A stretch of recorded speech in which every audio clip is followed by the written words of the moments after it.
Yo, it's your boy Ryan, Northwest Sports Fanatics, back at you with a new video. Today is Wednesday, June 21st, 2023, with your boy Ryan and the Northwest Sports Fanatics. Make sure you guys subscribe to the channel. Smash that like button either now or on your way out. Donate to your boy if you can. Cash App, $ ORION NWSF, or the YouTube Super Chat right here. We got MLB action tonight.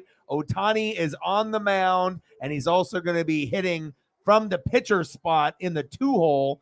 Pretty wild. We got Dodgers Angels game number 2. What will happen tonight? We're going to get first pitch started here in roughly 8 minutes.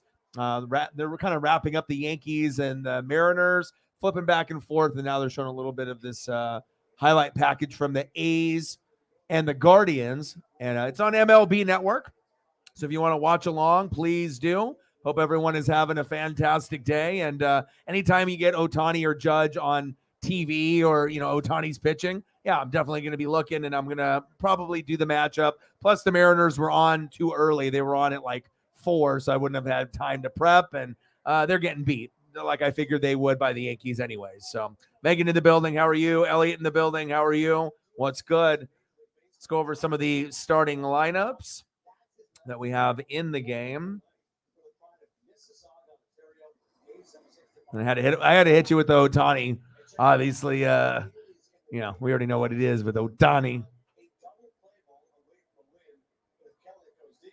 All right, we got Jared Kelenic in the box here. Yankees 4, Seattle 1. Top of the 9th, 1 out. Big swing and a miss to Kelenic. Come on, baby. All right, leading off for the Dodgers, shortstop Mookie Betts. Batting second for LA, first baseman Freddie Freeman. Batting third, catcher Will Smith. Batting cleanup and batting fourth, left fielder David Peralta.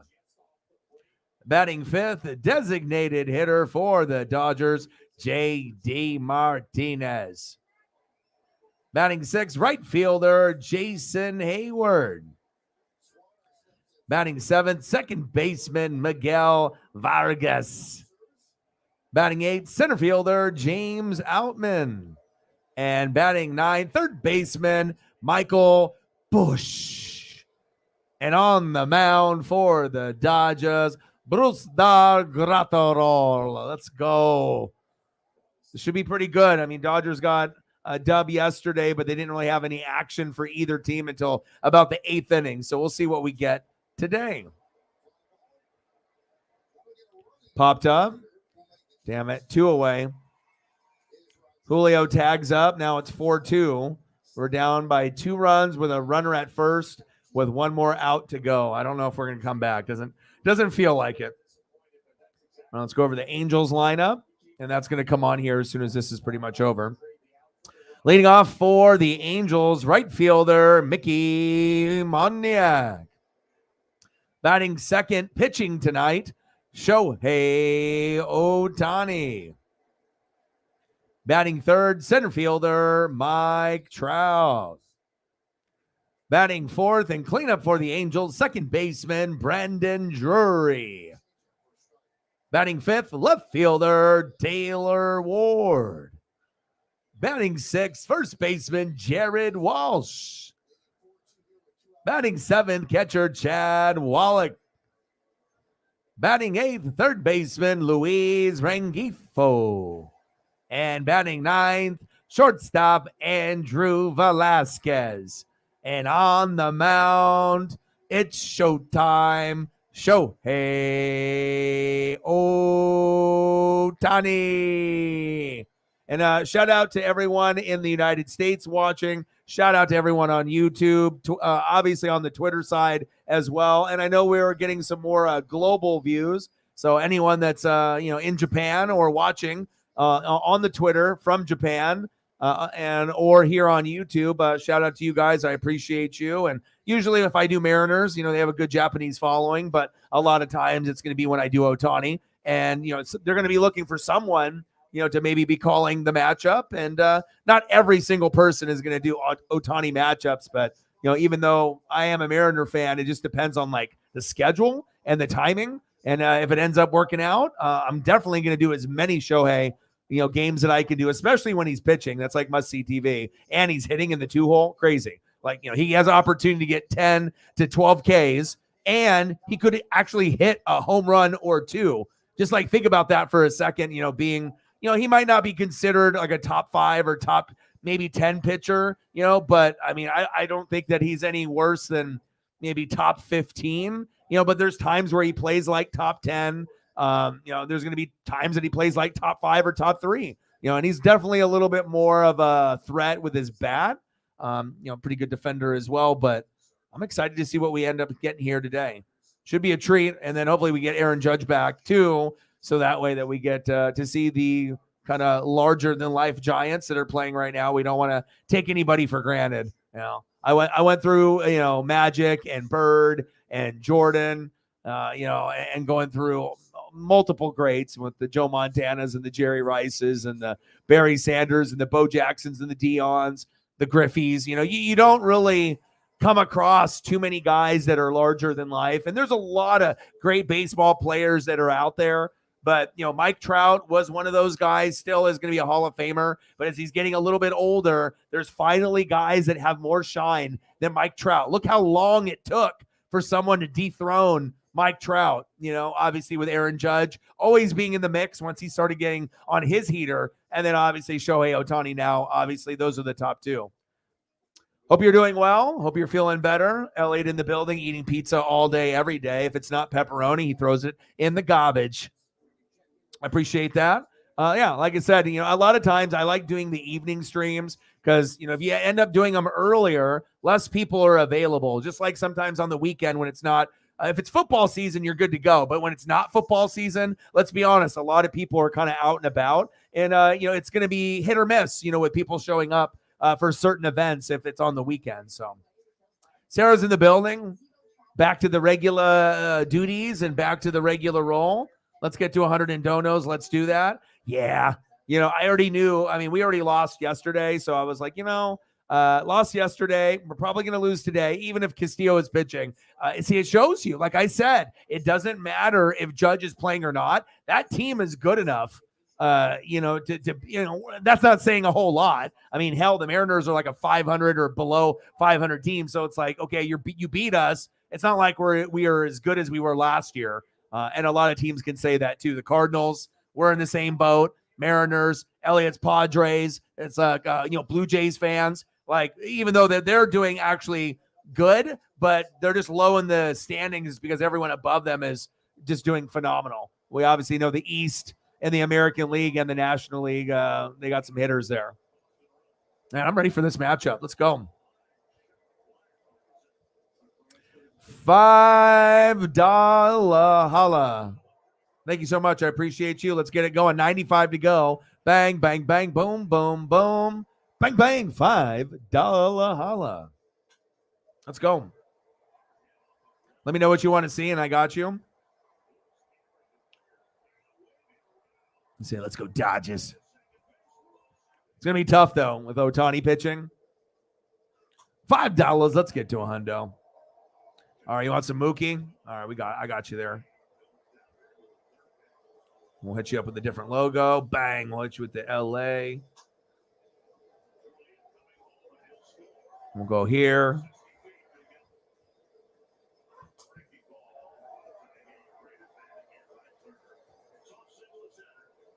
And I got a chance to watch a little bit as I took a walk to the river with Paisley early this morning, 7, 8 in the morning.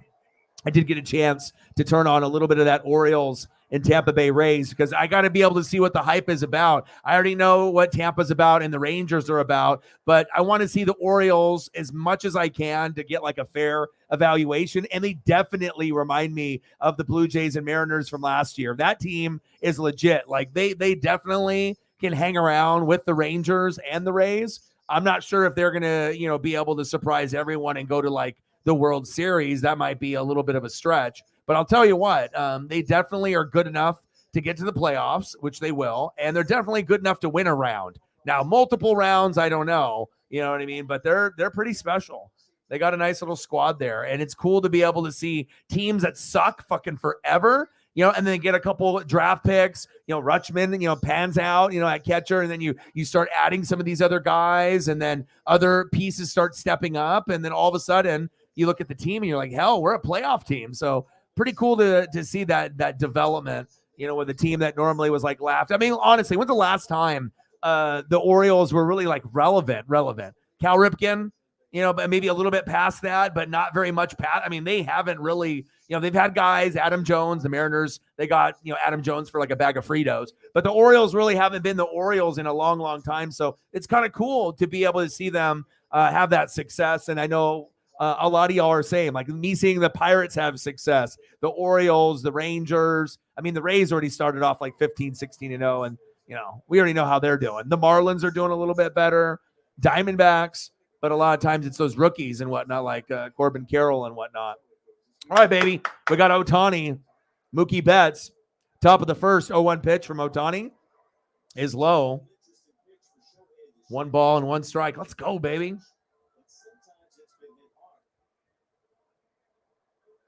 I'll get you some more Mookie Betts once we go to a commercial break. Ohtani. Ooh, Mookie popped up. Right to center field to Trout. 1 away. Mookie. Next up for the Dodgers, first baseman, Freddie Freeman.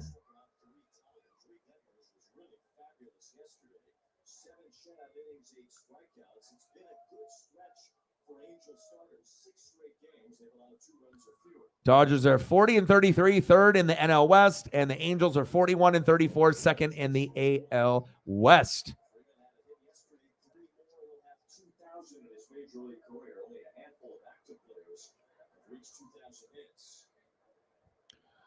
Freeman pitches inside, 1 ball and 1 strike. Come on, Freddie.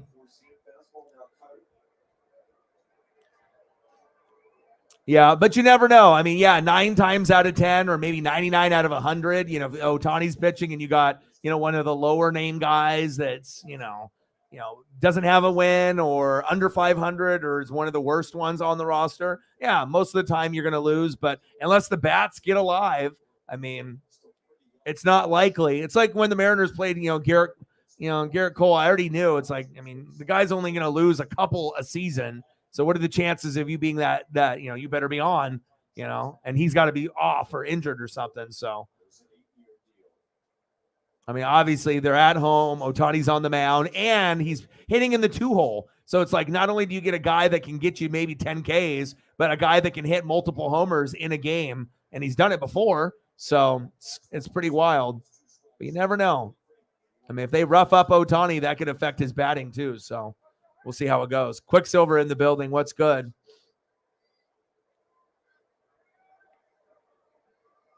Big swing and a miss. Got him. Freddie Freeman. Next up, catcher Will Smith.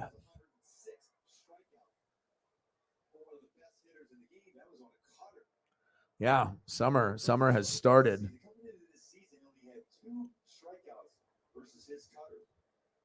His 5th strikeout of the season with that pitch. 2 up, 2 down. Will Smith, the batter. All right, 2 up and 2 down. Ohtani, what do we got here? Right down the middle, a heater, big swing and a miss. 0-1 count. Will Smith, 297 average, 10 home runs, 38 ribbies this season.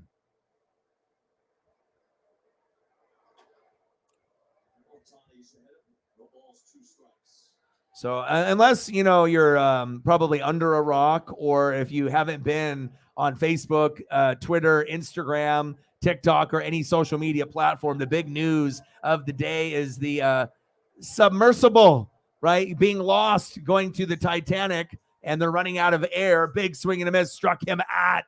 Nice, another strikeout by Shohei, but they're running out of air. And you got to think, $250,000, to go look at a screen to go that far. And, military technology is only going to go down a couple thousand. The Titanic is down 12,000, like 500, 13,000, like at the bottom.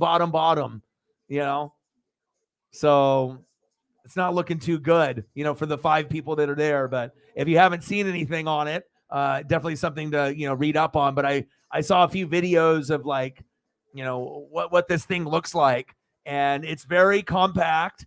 I didn't really see a whole lot of room for supplies, if things go wrong. And on top of that, it's like a GameCube off-brand controller that controls this thing. $250,000 per head per person, to go down there. But I don't know. That's not. I mean, that's definitely not smart. You know what I mean? To do something like that. I mean, obviously there's like waivers and all these things that can be signed, but the fucking owner, of the company, he was the one driving. Pretty crazy. Yeah, just wild. That you'll have those people that'll, and obviously you don't want anyone to be tragically pass and whatnot, and like, it's not going to be a slow thing, obviously with that air pressure down there, especially when you're down. I mean, it's like you're gonna explode and shit. So, but we will see, But last time I checked, they're getting pretty close. So, if you haven't heard about it yet, they're probably going to be talking about it a lot tomorrow or the next day, even more, especially if they end up finding, this submersible, or if they don't ever find it. So. All right, Gratterall, let's go. Yeah, not Michael Grove, Gratterall. Bruce Dar. 2-2 record, 2.40 ERA, 32 games, 0 starts. Pitches inside. 1 ball, no strikes. Leading off for the Angels, Mickey Moniak. Big swing and a miss. 1-1 count. Let's go, baby. Bottom of the first. 0-0. We're knotted up. Ohtani on the mound in the matchup tonight. Pretty exciting. 2-1 count.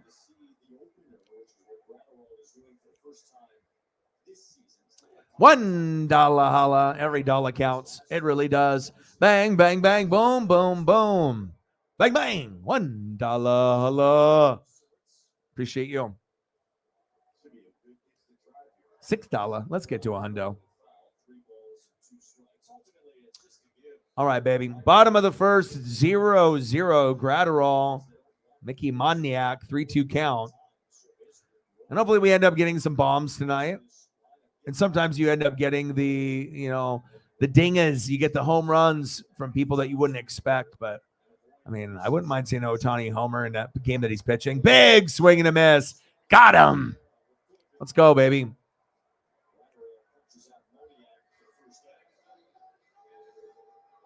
Oh, next up, pitcher Shohei Ohtani. Like, just think about that for a second.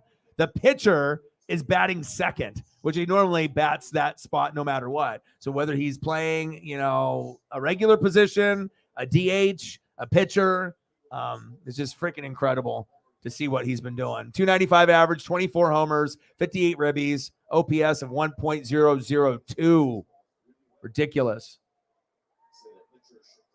And his hitting numbers are always going to be better than his pitching numbers. Always.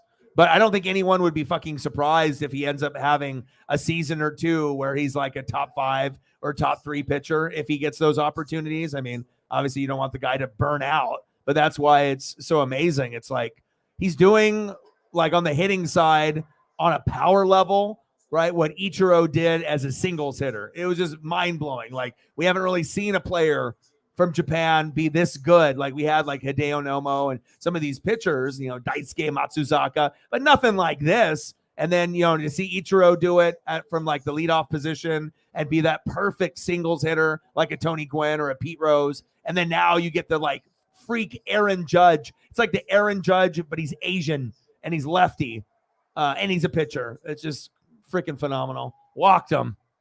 Well, that's probably good for them. But I'm never going to take for granted the greatness. That's why I'm trying to soak in as much Ohtani, Trout, Freddie Freeman, Mookie Betts. It's not going to be here forever. I want to definitely soak that in. All right, no problem.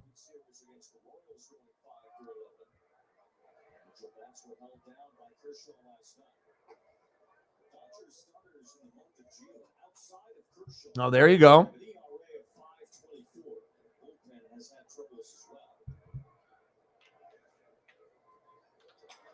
Popped up, chopped up, foul.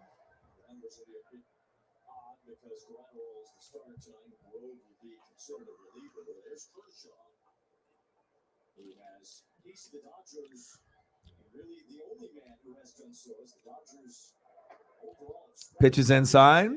2 balls and 1 strike. Angels and Red Sox.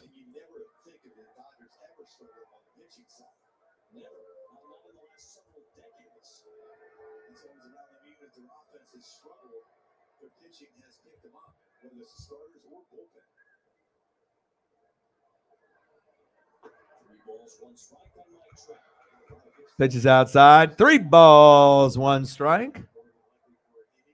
Yeah, baseball games are incredibly fun. They're life-changing, and then especially if you go with friends or family, then you make memories. And then on top of that, if you can end up getting like a foul ball or like a ball thrown up after an inning's over, a home run ball, you get a ball or some type of memorabilia, then it takes it to a whole nother level. So, because I always enjoyed, baseball and going to games, but once you get that taste of that, like first baseball, if you ever get one, it's like, I don't know, man. I turned into like Zach Hampel, but not annoying and not stealing baseballs from other people, but just having the skill set of knowing what to do, where to be, to put my self in a good position to get one. But with him, he's like ridiculous. So he's super talented because he knows where to go, and he definitely has the good mitt skills. But there's also been plenty of baseballs that he's probably taken from kids where you should have probably let the kid have it. So that's where people get angry with a guy like that. But I can see kind of the positive and negatives with that guy. There are haters. He is talented at what he does. But, especially if you're that talented, you should probably be a little bit more aware. And, I mean, does it really matter if you have 10,000, if a kid that you steal one from never gets one in their lifetime? Like, There we go. Forced to second. Got it.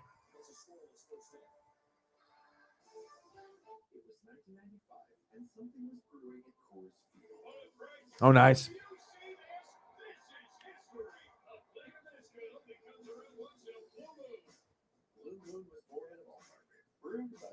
All right, let's go to the top of the second.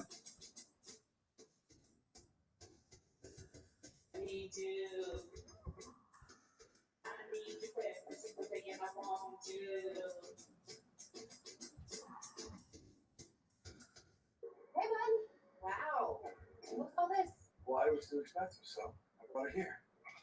With Priceline, you could actually take that trip for less than all this. I made a horrible mistake. Go to your happy price, Priceline. After Advil dual action back pain. Yo, ooh, ha, ha. What? My back feels better. Before Advil. Ohtani already with 2 Ks. Gratterall with 1, though. We'll see how many Ohtani ends up with tonight.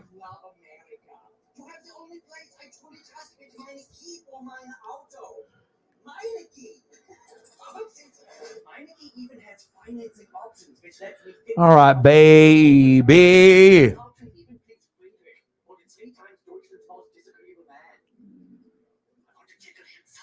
All right, leading off for the Dodgers in the top of the second inning, left fielder David Peralta.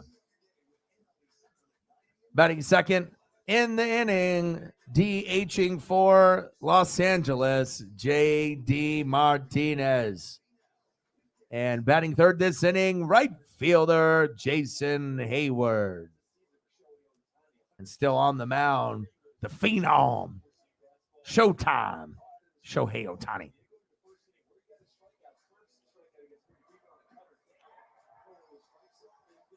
Mike in the building. What's good?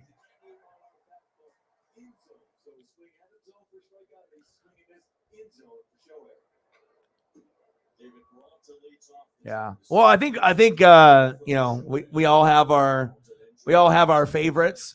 Like shit, if I could watch football all year round, I mean, who would say no to that? I mean, obviously everyone's bones would be broken and they wouldn't be able to do it. But yeah, if they had football, or if the football was longer, If football was like 9 months long, if people's bodies can endure that type of damage to their bodies, I mean, 9 months long would be amazing. There'd be a lot more happier people, sports fans, if you could have football for that long, college football and NFL. But I mean, we got baseball, we got wrestling, we got NASCAR. Those are the things that we got to, hang on to until we get to, the NFL and the college football season. So 0-2 pitch to Peralta from Ohtani inside, 1 ball, 2 strikes. How you doing, Mike? What's good with you? Yeah, and like I said, a lot of times, I feel that, I could just do like the streams that I did last year. Like I drink beer, we talk NFL, and just kind of have like a freestyle stream. But, if I do those, the chances of getting like new people to be able to see that or want to come into the room if they're not a part of it would be a little bit more difficult. So, got to be able to do like some of the games, and that'll attract some people and, trying to stick to those events. Now, if we can get a good amount of consistency to do some streams like that, I'm definitely down. And also it depends on the schedule. Sometimes there's baseball games that are early and they don't have anything like after like 3 or 4 o'clock. And I think we have one of those days coming up. So if that ends up being the case, then we'll just do a freestyle stream where we can, do whatever. We can do wrestlers or cars or food, and we'll just hang out and look at some amazing HD 4K photos of the best food on the planet or the best places or old school wrestlers or whatever we decide to get into. But I'm pretty sure I was looking at the schedule and we're going to have like one of those days where there's not really anything to do. There might be wrestling on one of these days, but if I live on the West Coast and other people are like Midwest and East Coast, it's like we can't really coordinate unless it's like a pay-per-view. Or if I get the East Coast feed like I do on Dynamite. Top of the second, 0-1 pitch. In the zone, Martinez behind in the count, 0-2. Hope everyone is having a fantastic day. I appreciate you guys. Nice to have Sarah back. I'm doing good, man. Like I said, took a walk with Paisley and big swing and a miss. Got him, man. Ohtani.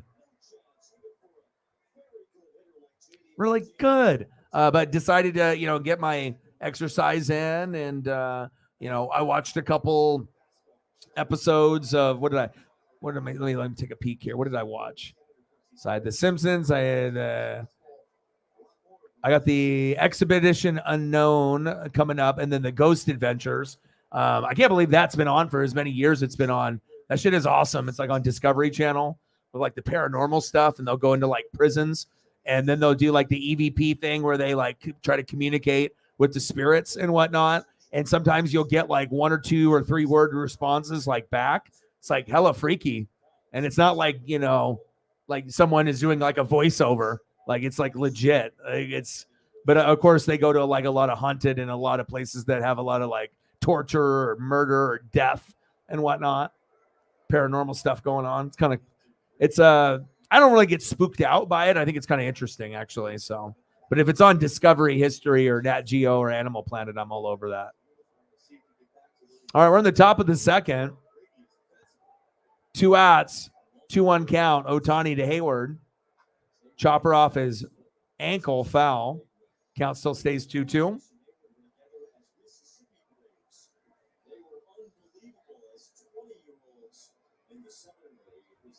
Ohtani rocking and rolling already. 3 Ks, pacing for 12.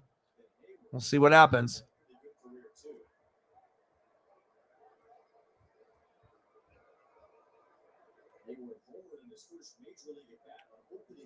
Yeah, and also I've been reading a lot about that submarine issue that we got going on too.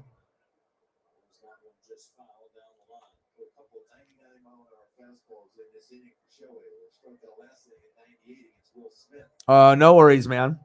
Hopefully there'll be other people that will come through and show some love. Top of the second, Angels, Dodgers knotted up at 0. Ohtani on the mound. Already 3 Ks, pacing for 12. Hayward in the box.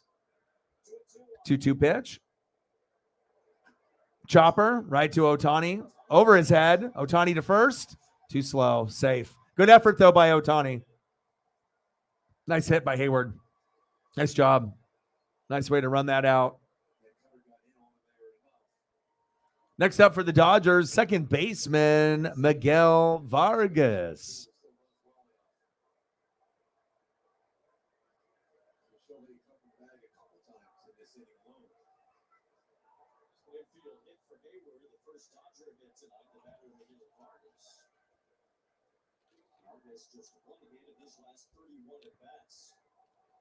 Come on, Miguel. Me and my dad were talking about Rojas and Vargas. You know, it's like sometimes you get these guys where, you know who your better guys are, and obviously Miguel's only hitting 206, 6 homers, 29 ribbies, right? So the numbers are a little low, but sometimes you can have confidence in a guy either with their defense or their attitude, where you just know they are going to turn it around and you like them. And I feel that we're both kind of in agreement with this guy. It's like a lot of other, fans might rip into him and just be like, get rid of him, or like he needs to go to the bench, because obviously if you're at low 200s, that's not good. But, baseball's averages are a little tweaked this year with the different rule changes and whatnot. So I think like now if you're at 250, that's kind of like 270 or 275 from last year. So it's like, you can have a little bit lower of a batting average. Doesn't mean that you're doing terrible. It's just the league wide. It's, unless you're like Aaron Judge or Ohtani or one of the select few or like Pete Alonso, but runner at first, top of the second, Ohtani on the mound, Vargas in the box. 1-2 pitch from Ohtani. Got him. Wow, that was nice. Heaters by Shohei Ohtani. Unbelievable. Was that 4Ks?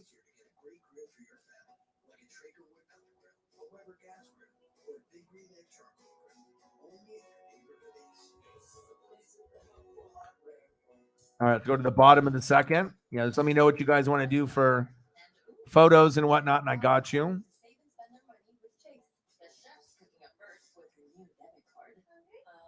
The design is eyeing sequences of flat, while mom is eyeing spending. Nice. And the engineer? She's taking control of her own account for college. 3 futures, all with Chase. Freedom for kids, control for parents. One bank for both. Chase, make more of what's yours. You want highlights? Quick Pitch has you covered. Things are heating up. Yeah, but things are good. Every time I go to the river, I mean, that's a good day, for me, being able to spend time with the pup and understand what is important, to be able to have that time and whatnot. So, and we were supposed to have rain, and actually was a decent weather, so that's always good.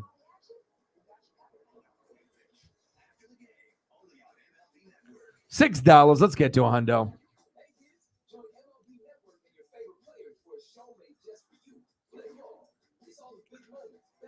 Yeah, what was the coolest thing on your trip that when you went from, Missouri, and then you're just going all the way to DC? How many states did you pass through? Like 5 or 6?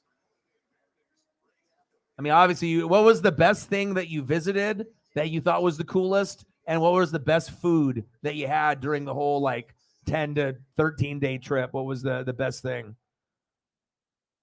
I mean, obviously, if you're going to go different places, I imagine almost every food spot is going to be delicious. It's just a matter of, I guess, what type of food that you're trying to get, and then if it's like a staple of that region, like barbecue or chicken or something. All right, we're in the bottom of the second. Leading off for the Angels, left fielder Taylor Ward.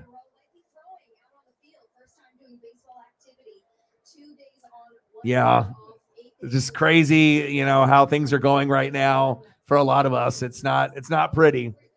It gets rough seeing your team lose, especially when you love a team as much as you do, and then just it can get you down a little bit, but you gotta can't let it affect you like long term, like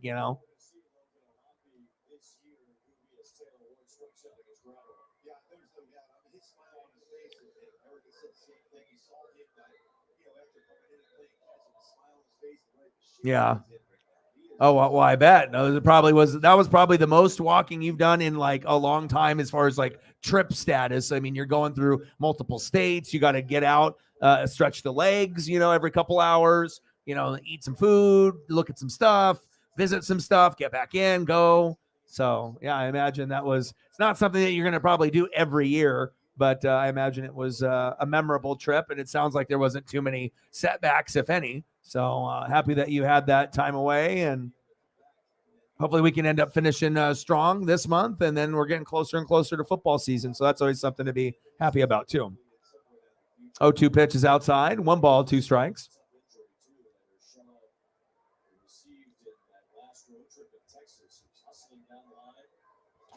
Gratterall got him. Oh, Gratterall with some Ks too. Wow. 2 Ks for Gratterall, 4 for Ohtani. I don't know if I expected that. Like Ohtani's numbers, you already expect him, to do really, really well. Of course, there's going to be times where Ohtani gets roughed up as a pitcher, but Mookie, got him. It's crazy seeing Mookie play other positions too. End of the second inning, we're still knotted up at 0. I don't know if it'll be like yesterday's game where we don't get anything really going until like the 8th inning, but we'll still have a good time.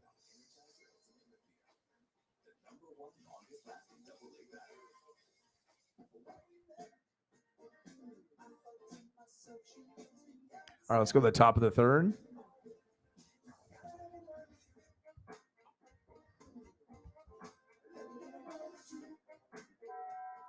DirecTV has 2 ways to get the TV you love, satellite or internet. And that show you pretend not to love. Look, if you want to watch people eat bugs in the woods, that's your thing, baby. Switch today for a $200 reward card. Moderate to severe eczema still White House. That's wild. Not very many people.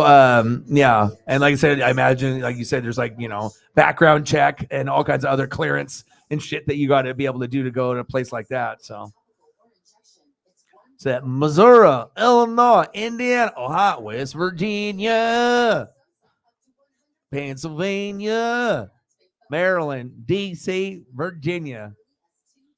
Wow, that's wild.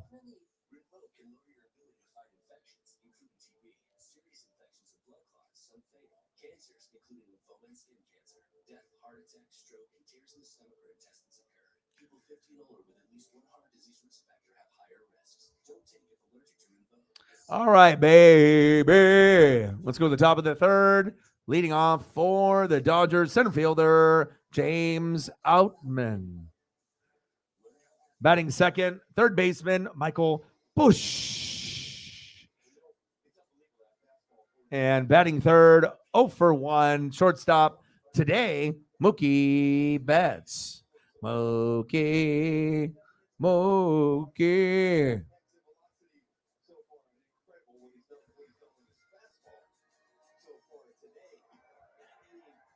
Miami's kind of good this year. Like I said, a lot of the teams that normally are ass or that are terrible are actually kind of good this year. And then a lot of teams that are normally good are bad this year or 500. So, there's not unless you're like the Atlanta Braves, or maybe like the Dodgers aren't really even as dominant as they normally are. Right now the Giants and the Diamondbacks have been playing better than them. But we'll see after the All-Star break.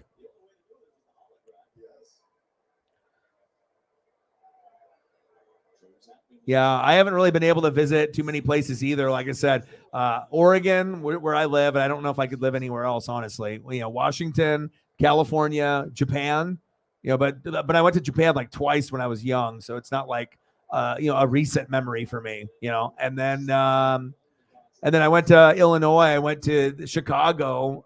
It was like a business trip. But during the business trip with the salespeople for our company, we had like a big meeting there with all the headquarters. But then we went to a Bulls Warriors game, and then I got to see like in front of Wrigley, and I went to a couple of the bars and bar hopped and did some stuff, while we were down there and whatnot. But other than that, that's pretty much That's pretty much where I've been, honestly.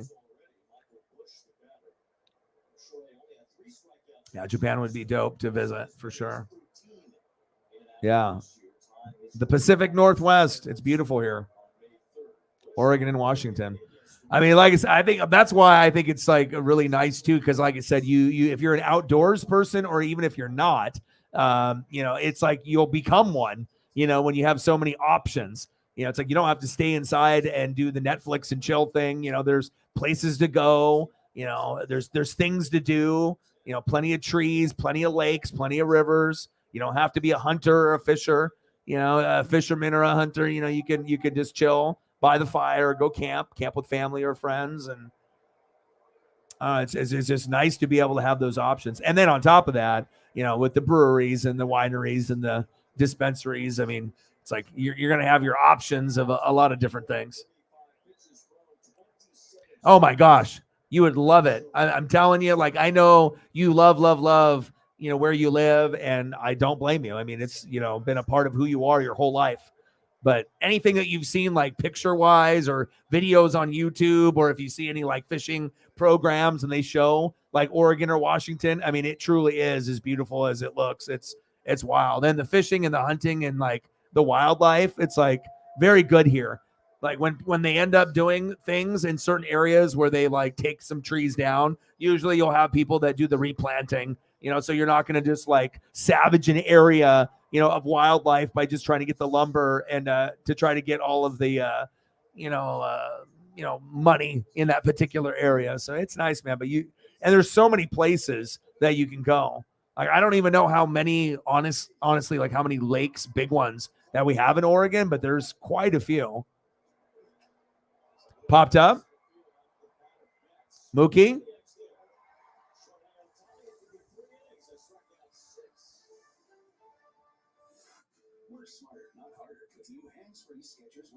All right, bets flight out to right. Let's go to the bottom of the third.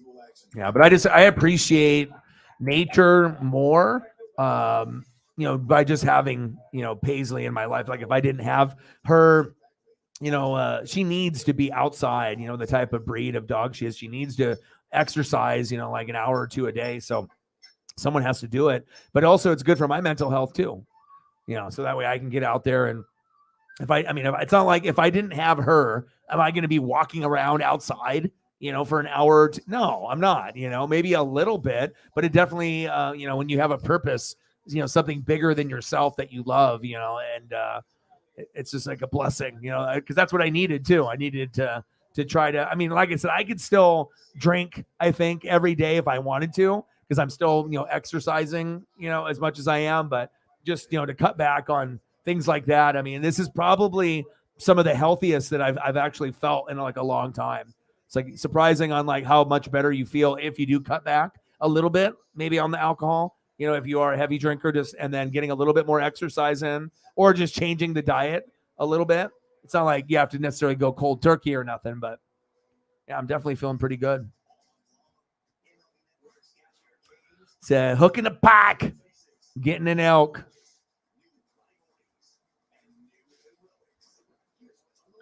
Yeah, she's I think she's pretty much at like her full size, which is normally like 50 to 65 pounds. So I don't really expect her to get, she's a medium-sized dog and whatnot. You always have those memories when you have your pup when they're like, so-and-so 6, 8, 10 weeks old, a couple months old or a month and some weeks old and whatnot. Yeah, but she loves it. That river spot that we go to every day, it's like she gets super excited when we cross the street. Sometimes I got to like tell her to stay so she doesn't get like hit by a car and just try to run away. But once we get over there, yeah, she definitely gets excited. Likes to like nibble on the grass, look for fishing, like fish to jump, an occasional canoer or a kayaker, even if it's like early in the morning. Because sometimes when we're walking, like I'll be up at like 6 or 7 a.m. and sometimes we're out the door, 7:30, 8, 8:30, and we'll go out there. Rengifo. Oh, nice hit. All the way to the wall. Stand-up double by Rengifo. Wow. Here we go. Finally, we get a little bit of action. It took all the way to the third inning for us to get the first hit, almost like yesterday's game. Meaningful actions are not always fair. When you tap your Yeah, absolutely. And hopefully we can get some of the other mods and some of the other goats to come through. Vibe always gets better, with those people in the room.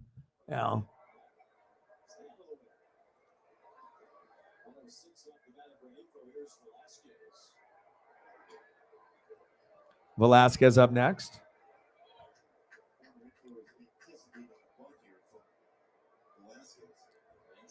Yeah, it felt like you were gone forever. I mean, it is a good amount of time. It wasn't just a couple days, so it's like a week and a half. But that's something that you needed, and something you planned with the family. So you got to be able to take advantage of those opportunities.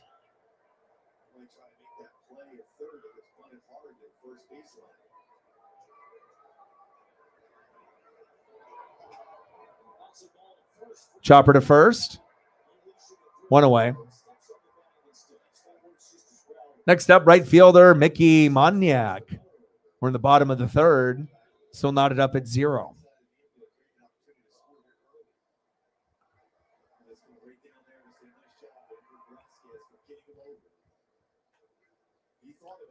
Yeah. Well, also too, it's like if it's not like a Matt or Jameson or Elliott, if it's not one of those people, that's in here, or they show up in the middle or late to the stream. Yeah, you definitely want to have that vibe and that consistency.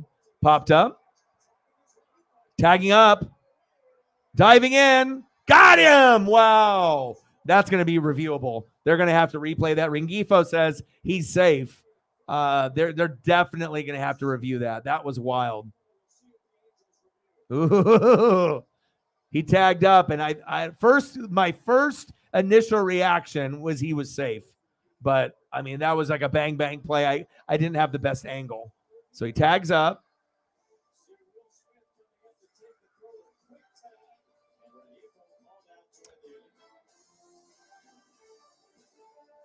Wow, got him on the back towards the, I guess, non-reviewable, or they didn't want to review it. Oh, I don't know. That was close.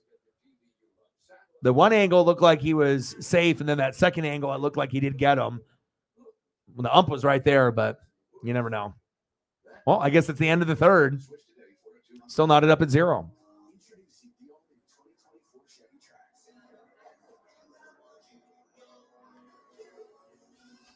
right, let's go to the top of the fourth.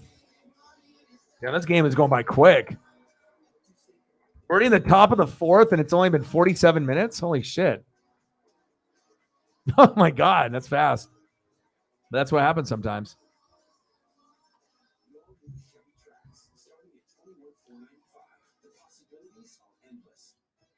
Meet the team, behind the team, the coach, the manager.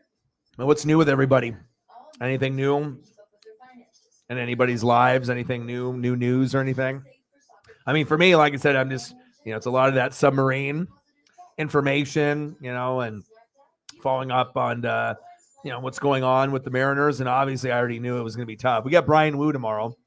There's a good chance that we might get swept, but hopefully we end up doing a little better. I caught a little bit of the Orioles and the Rays this morning. Rays won 7-2, but definitely Baltimore is a fun team to be able to keep an eye on. And it looks like they're turning the corner, and hopefully this isn't like a 1-year thing. But if you actually look at their roster with like O'Hearn and Santander and Rutschman, I mean, they got some ballers. They got some guys there. Even old Mariner Adam Frazier is there as well. So they got some really cool pieces over there. London against the Cubs. Ooh.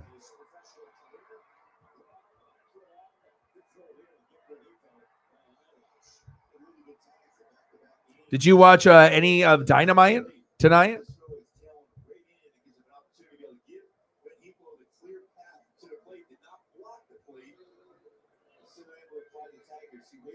I didn't get a chance to watch anything on the AEW side, but it looks like I got Expedition Unknown, Master Chef, AEW Dynamite, Expedition Unknown, Mayans MC, Ghost Adventures.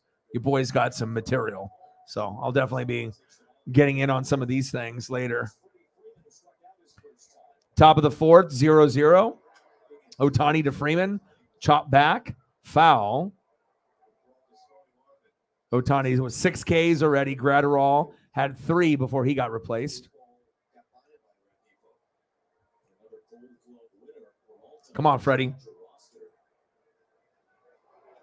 Freddie connects. Back. Gone. Let's go. Freddie Freeman with a dinger on Shohei Otani. 14th homer of the season. Wow. There we go. My dad will be happy for that. 1-0 Dodgers.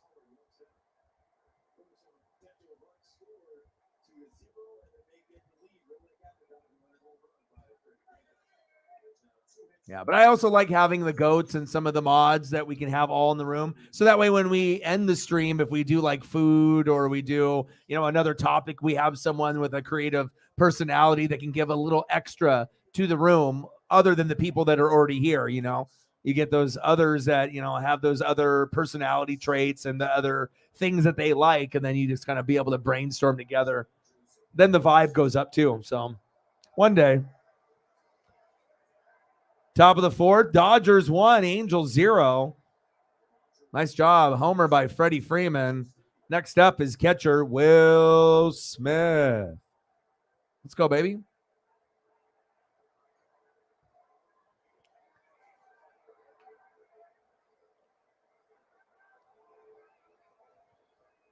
One pitch from Otani. On the corner, got him with a strike on the corner. 1-2 count.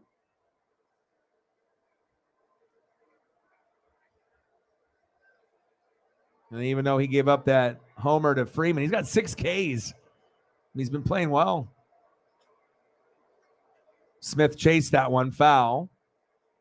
1 ball, 2 strikes. With 6 strikeouts against the first 9 batters that he faced, he gives up the home run to Freeman.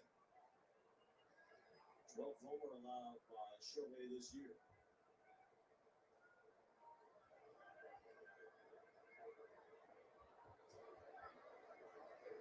Come on, Will. Chop foul.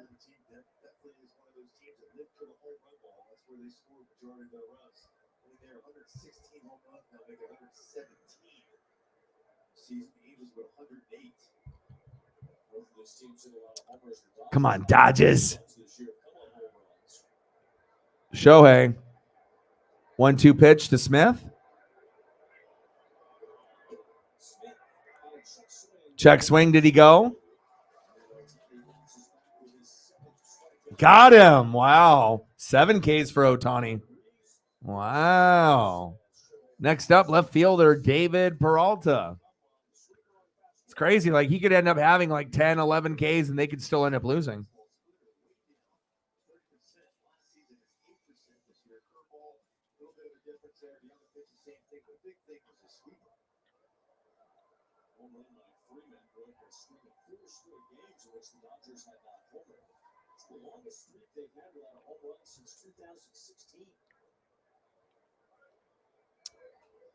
Top of the fourth, Dodgers 1, Angels 0. 0-1 pitch from Otani. Chopper right back to him. Little underhand flip. 2 away. Next up for the Dodgers, DHing for LA, J.D. Martinez.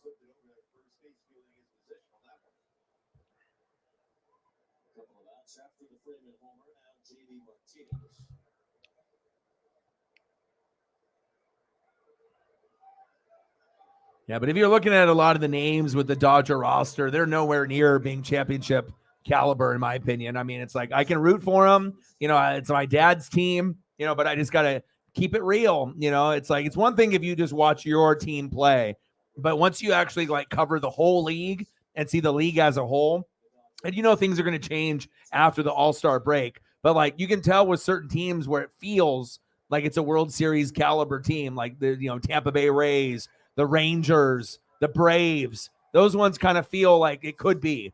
you know. There we go. Nice stand-up double by J.D. Martinez. My dude. Next up, right fielder Jason Hayward.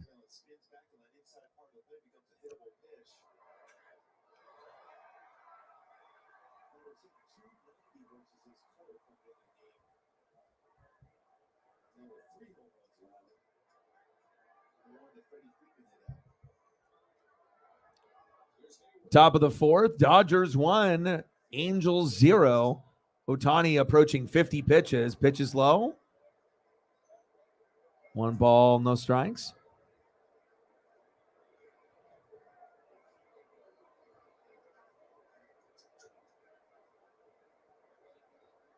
Is Ohtani losing his touch? Really dope that they got those fountains in the outfield for the Angels. Very cool. I wouldn't mind going to that ballpark someday. Quite a few, actually, I would like to go to. Dodger Stadium, Yankee Stadium, even though it's like the newer, going out there would be cool. Wrigley, maybe a few others. 2-0 pitch from Ohtani. Pitches inside. 3 balls, no strikes. Ooh, baby. I like this.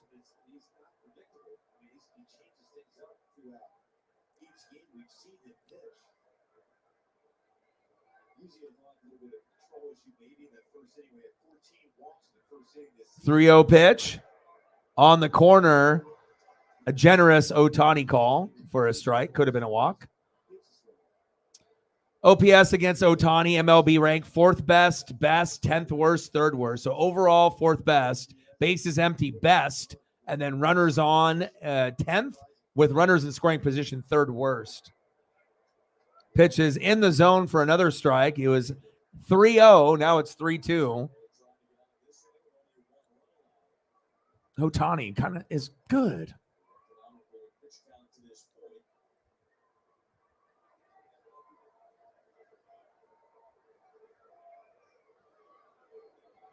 Ohtani pitches high and he walked him. Yes. Here we go. It's like, it doesn't look like maybe the Dodgers have any chance against Ohtani, even when he pitches lights out. All it takes is one slip up, for a homer or an RBI to go through, where a guy can have 10, 11 Ks and you could still end up beating him, and then he's not going to pitch the whole game either. We're not talking Nolan Ryan, where he'd go like 9 innings and just go crazy. Just wild to be able to think that like back in the, 70s, 80s, 90s, you had guys going like 9 innings. And obviously you had a lot of them, Tommy John surgery and they had injuries, but that's why I think Nolan Ryan's got to be an alien or something. Like 1968 to 1993, he pitched in 4 decades, 5,000 plus strikeouts, and he never got a Tommy John. And he pitched 9-inning games. That's got to be alien. That's not real.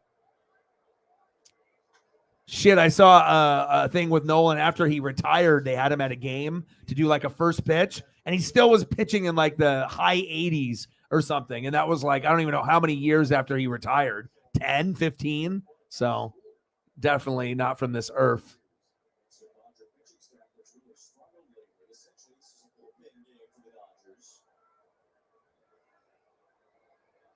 Ohtani, 0-2 pitch, fouled back by Vargas. Let's go, baby.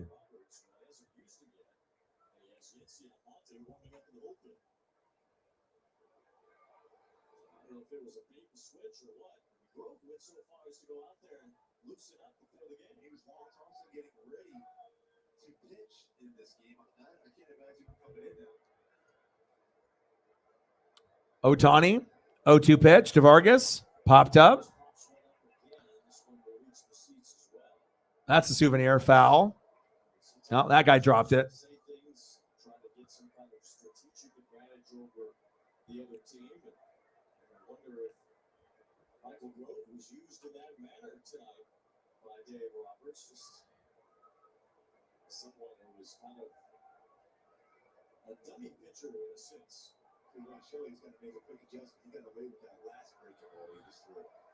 Staring at JD Martinez, 0-2 pitch.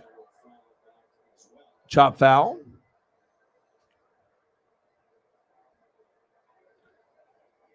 This is the time right now, I think. Perfect time for that sweeper off the outside corner. Florida in the World Series final.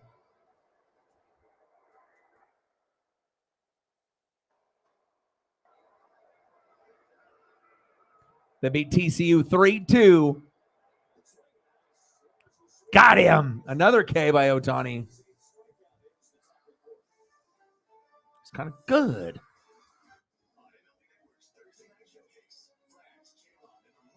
All right, let's go to the bottom of the fourth.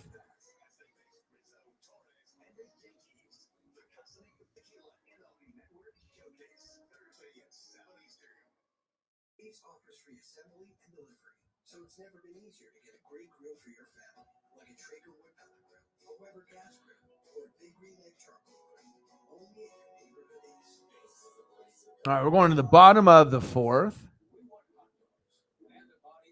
Leading off for the Angels, 0 for 0 with a walk.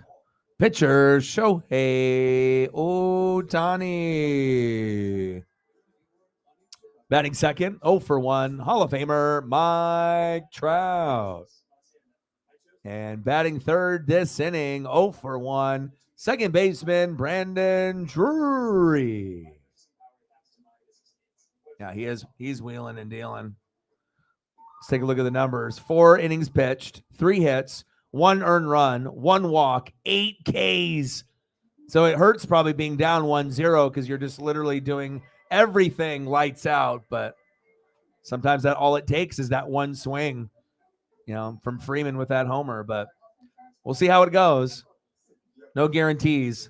And we got to see how, obviously the Angels do after, Ohtani goes out as well. So.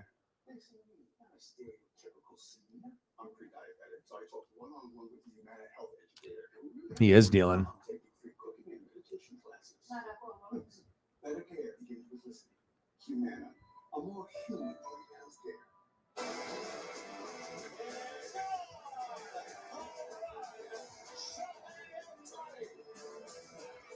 It's kind of good, Shohei.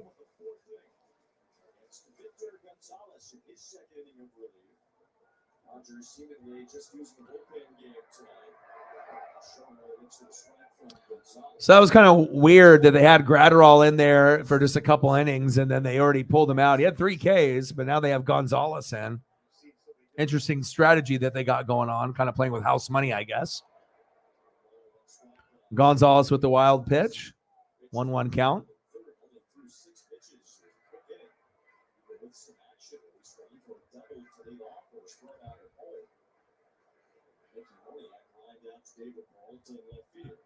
Yeah, obviously he ain't working with Kenny anymore. Different type of storyline stuff they got going on.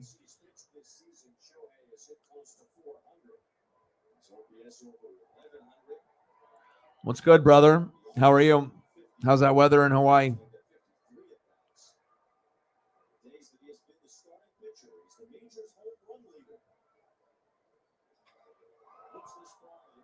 Ohtani pops up. 1 away. Next up, center fielder Mike Trout. This game is flying. We're already halfway through the game, and it's only been like an hour. But again, sometimes you have those quick innings. Oh, good to hear.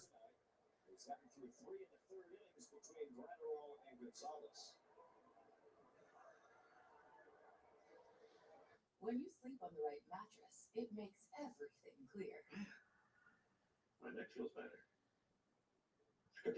Yankees 4, Mariners 2. That wasn't too pleasant for me today. The right mattress matters. We'll find yours. Red Sox and Twins knotted up at 4. Rangers 6, White Sox 3. No surprise there. Padres and Giants are knotted up at 0. Final scores, Rays 7, Orioles 2. I love both of those teams. They're really fun to watch. I mean, if you're just looking for, baseball, if the Rays are on or the Orioles are on, you're going to be seeing one of the better teams in baseball. That's facts. Blue Jays 6, Marlins 3, Reds 5, Rockies 3, Cubs 8, Pirates 3, Tigers 9, Royals 4, Diamondbacks 5, Brewers 1. Diamondbacks are for real. Astros 8, Astros 10, Mets 8. And then Nats 3-0 against the Cardinals. And then Guardians 7, Athletics 6. And then the Braves and Phillies got postponed. When all these had bacon to Wagyu steakhouse burger, it was like, not bad. But then all these grabbed that peppercorn ranch and has never felt more alive. Arby's, we had the meat.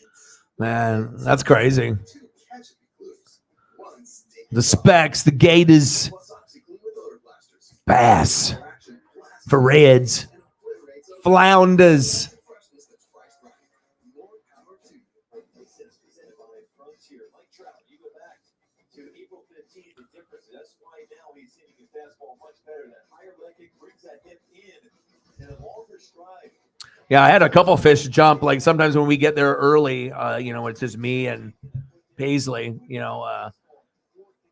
I'll go there and, just have that little like fishing spot. It's like, in the brush, it's just on a bank, when obviously the river is super long and whatnot. But yeah, every once in a while you'll hear some fish jump, or I'll be lucky enough to look up and I'll catch a couple jumping. And I actually saw a few today, which was awesome. Super peaceful. Birds are super loud in that area. You're very talkative. This is a very, very relaxing, chill spot. Good for the mental health. Man, how many pictures are the Dodgers doing now? Now they got another one in. Now they got Almonte in. Third pitcher. You're up 1-0. It's not like you're down 10-1, but obviously this is a strategy. I don't know if it's going to work, but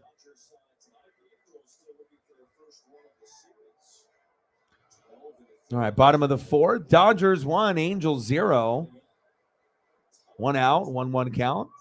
Trout 0 for 1, grounded out in the first inning. Popped up, foul.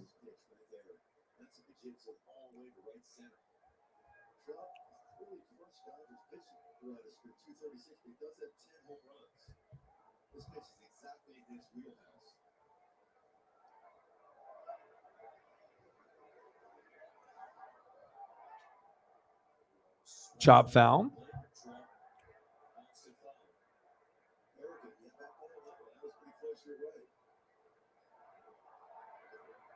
Just missed it, Gooey. Yeah, the latest game tomorrow is the Mariners and Yankees at 4:05, and I don't know if hopefully I'll be able to get in here. Woo is going tomorrow. It's jamming, so we'll see how it goes. But if I'm not able to do that particular matchup, we'll just do like a freestyle stream. We can talk NFL or anything else. Just wish there was a little bit more news going on. But I guess we're still waiting on the Dalvin Cook and the DeAndre Hopkins. So once those guys go, it's not like, oh my God, but it's something. It's something based off guys that are still somewhat popular.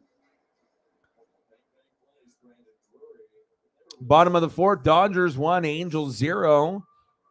2-2 count to Trout. Third pitcher for the Dodgers. Pitches outside. 3 balls, 2 strikes. Yeah, Okada's nice.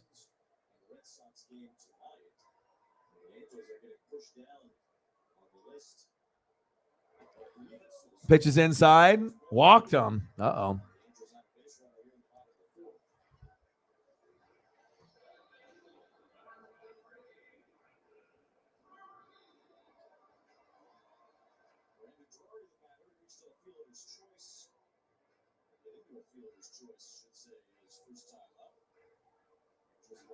Then the Mariners play the Orioles in a set. Then we got NASCAR this weekend for Nashville. So,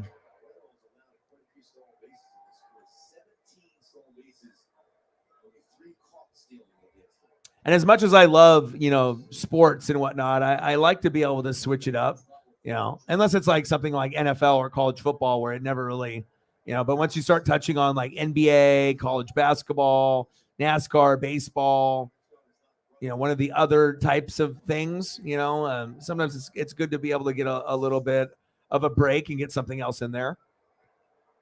I'm actually looking forward to the NASCAR race. It's been What, like almost 2 weeks? I need that. Didn't have a race for Father's Day, so Faja's Day. I need that Nashville race. Tarpon. Wow.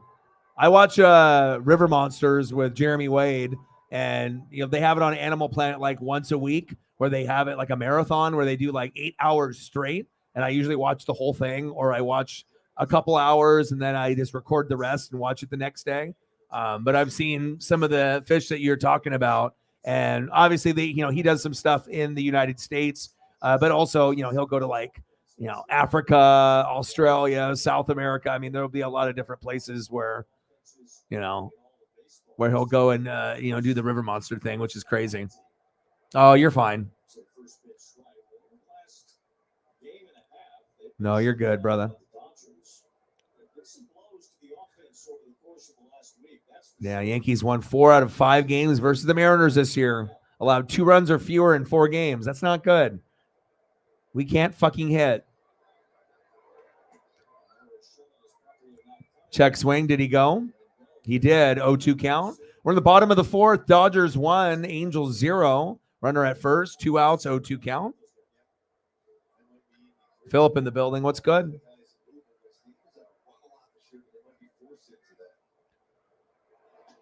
Ward, good eye, pitches low and outside. 1 ball and 2 strikes. Dodgers on their 3rd pitcher already, even though they have the 1-0 lead. I didn't think Gratterall really did that bad. And Ohtani's had 4 innings pitched, 3 hits, 1 earned run, 1 walk, 8 Ks. But he gave up 1 bad pitch, a solo dinger to Freeman, homer to center, 426 feet in the 4th inning. And that's where we get our 1-0 score. End of the 4th, 1-0 Dodgers. Let's go to the top of the 5th.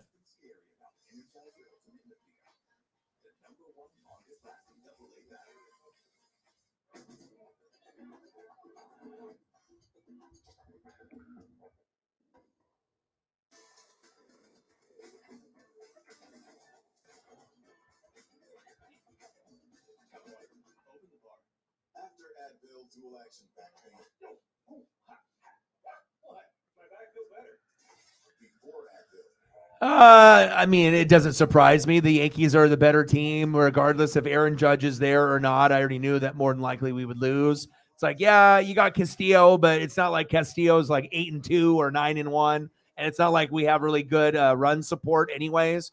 If you go to New York, it's very difficult to win there with that environment. So, for us to lose and probably get swept tomorrow, I don't know. I'm not one of those delusional fans. I already know how it's been. I mean, I watch every game. So it's like when they're good, but when they're bad, things are pretty bleak. A lot of times they can't get more than 5 hits and they can't get more than 4 runs a lot of the time. And think about how many games you need to be able to score more than 4. And then, sometimes you're getting maybe, 4 or 5 hits, but you only get a run or 2. It's really hard to win a baseball game only scoring 1 or 2, especially when you're going against good competition. So,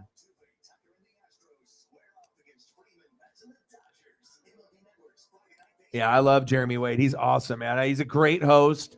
He's like Micro and Dirty Jobs. There's like just certain people that have good personalities and they're just good talkers, and they have charisma and they have good aura and vibe. And it's just, there's just certain people I would, Bear Grylls, Jeremy Wade, Dirty Jobs, Micro. I mean, love those guys. Awesome. All right, Ohtani, top of the 5th. Well, most people just call me Orion, so I don't think anybody. I don't know. Anybody can call me whatever the hell they want, really. I know I'm not a snobby person, regardless of how much fame and fortune that you get. There's just certain people that let the money go to them, or the subs, or the views, or the donos. They let that change them or whatever. But I mean, I don't know. I got a little bit more gratitude than most. Ohtani, good defense there. 1 away.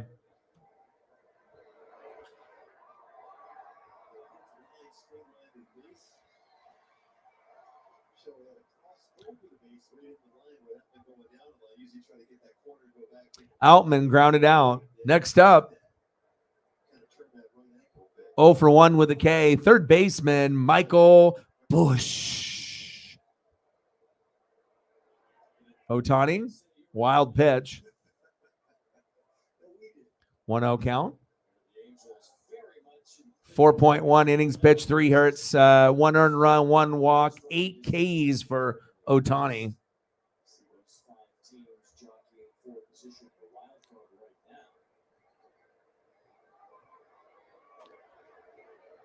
Not long sleeves, jerseys. Yeah, anytime, if I'm wearing something, I'm wearing like a Ken Griffey Jr. jersey or like a Julio Rodriguez jersey, something like that.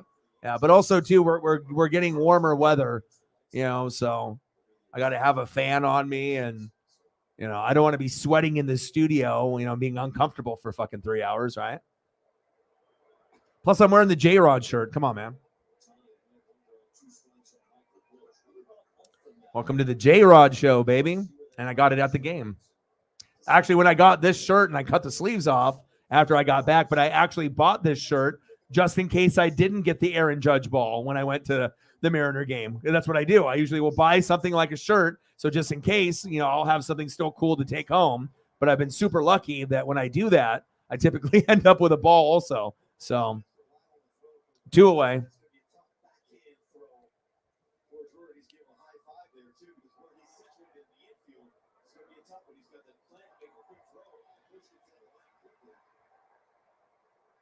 Oh, really? Nice. Yeah, and like I said, we had the Faja's Day, so we didn't have any NASCAR. And for me, it's like if I'm, trying to do content and just try to wait until football season, and we're doing a lot of the, other sports and whatnot, it's like, as much as I love baseball and stuff, it's like, yeah, I don't want to necessarily have to do the same thing every day unless it was like NFL, or like college football, but like baseball every day or NHL or NBA every day. I don't know. It's a little too much. Like sometimes you got to sprinkle in like a NASCAR race or something in there too to, keep it a little spicy. Plus I love NASCAR. So it's like, I love the history. I love the drivers, the competition, the wrecks. Sometimes you get a little punch to the face, they usually have good announce teams that, it's exciting, man. Like some people just don't get it, but if you have a favorite or if you have history with it, then, but I'm looking forward to it. No, you're good, bro.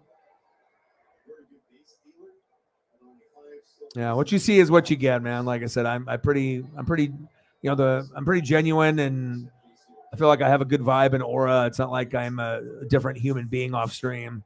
It's like what you see me, handle Paisley and how I am on social media is pretty much who I am. So, all right, Shohei, let's go to the bottom of the 5th. 1-0 Dodgers. Still hanging around.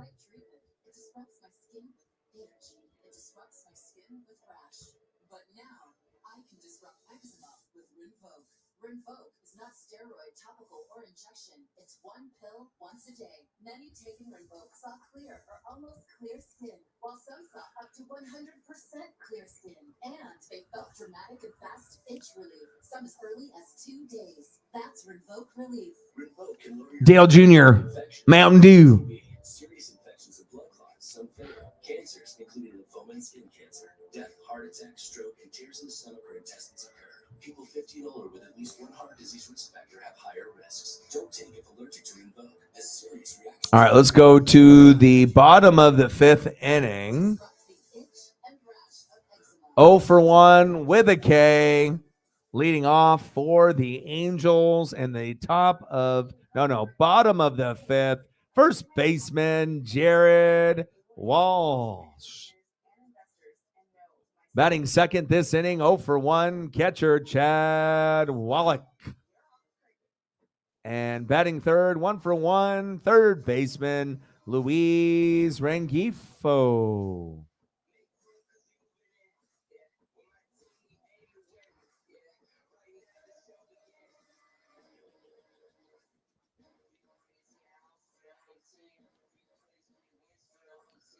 I kind of miss those old school NASCAR games that they had back in the day, like on the PlayStation 2 and whatnot.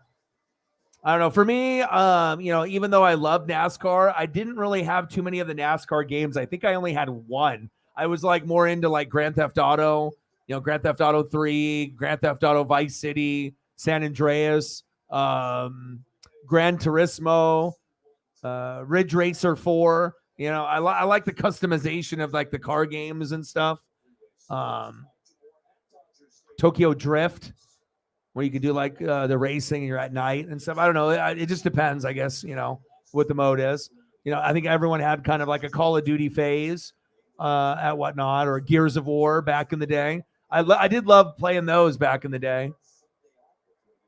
The old school, like the OG, like the original Gears of War.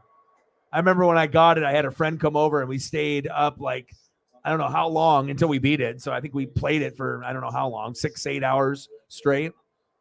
That was awesome. Good memories. OG Xbox. But I'm more of a PlayStation guy, though.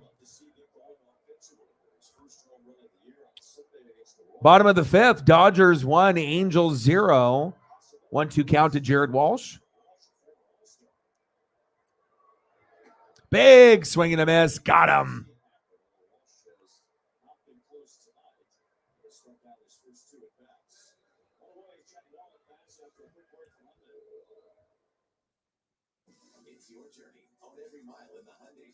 Walsh struck out swinging. Next up, catcher Chad Wallach.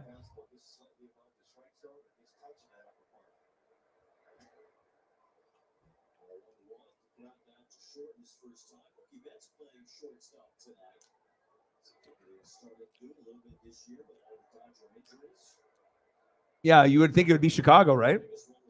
I mean, they talk about how he's like a phenom. It's like you don't have too many guys that get like the phenom love like an Ovechkin or a Crosby. So it's like, sometimes the hype, those guys will live up to it. Chopper, right to Mookie, to Freeman, 2 away. It's too early to tell. Ohtani's been great, but again, he had one bad pitch and they're down 1-0 and he's got 8 Ks. I mean, how many times would Ohtani have 8 Ks at this point and their team would be losing? Not many. So we'll see where it goes.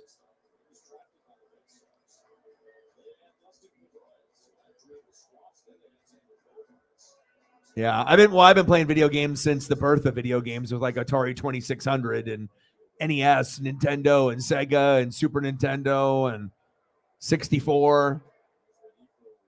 I was the first person at my school to have a PlayStation back in the day. And then I didn't really play a lot for a while, but I'm kind of getting back into playing some of my old games to have some of that nostalgia. Like I picked up my PS2 just a couple days ago and started playing some of the games that I have from PS1 and PS2. And some of them I haven't played in 20 years. And man, it's just the memories just start flooding back. It definitely takes some time to get used to the controls for sure too. Sometimes it's nice. My favorite Grand Theft Auto is Vice City though, because of the music. I like being able to get like on the motorcycles or the cars, flipping through the radio channels and then just vibing out to like 80s music and whatnot. It's just, I don't know. It's just something about that game it's more than a game. It's a vibe. San Andreas is pretty awesome too. Obviously we're going to be, everyone can talk about all the other Grand Theft Autos after that. But I think Vice City to me is like, the most underrated. That one is the most enjoyable to me.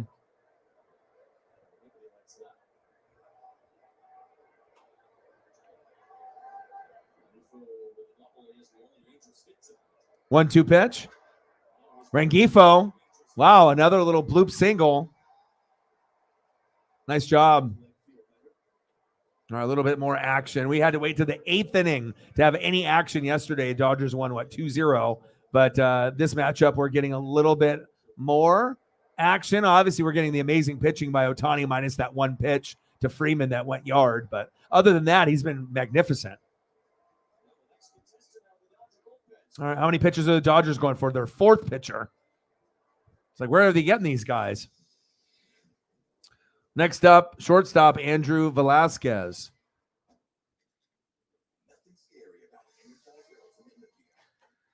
Diablo, OG Grand Theft Auto for PS1. Yeah, it's crazy too because like I played Grand Theft Auto before Grand Theft Auto was like famous and whatnot. I remember I'd go over to my friend's house and we would go to his aunt's house. You know, this was way back in the day, and it was like Grand Theft Auto on PC.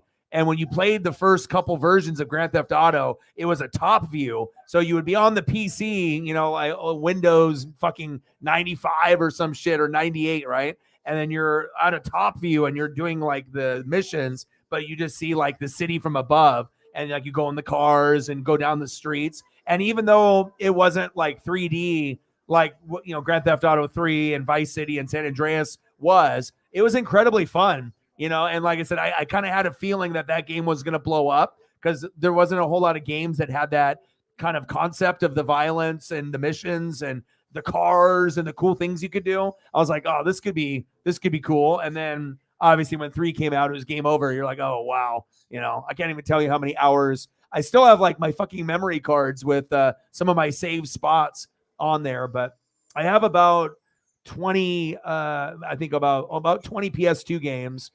So I was a little bit of a collector back then too. And then a couple PS1s as well. So, and I play a little bit of everything, you know, mostly sports games and shooters, but you know, I'm pretty crafty and I'm a little well-rounded. So, you know, I'll have like the Zelda, you know, the Metroid, the Final Fantasy 7, you know, all, you know, Chrono Trigger. Like I'll do a little RPG, you know, a little, you know, Tomb Raider, Resident Evil. Like, you know, it kind of just depends on the type of game it is, but I feel like I'm very well-rounded that you know, it could be an RPG.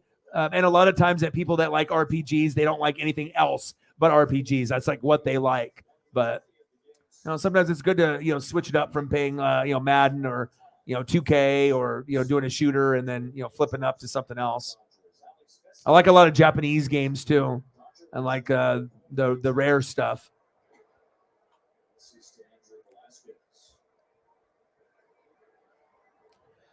Toy Story or Monsters Inc. No.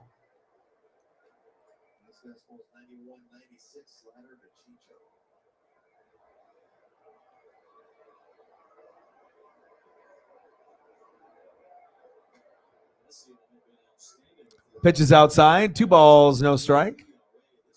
Velasquez.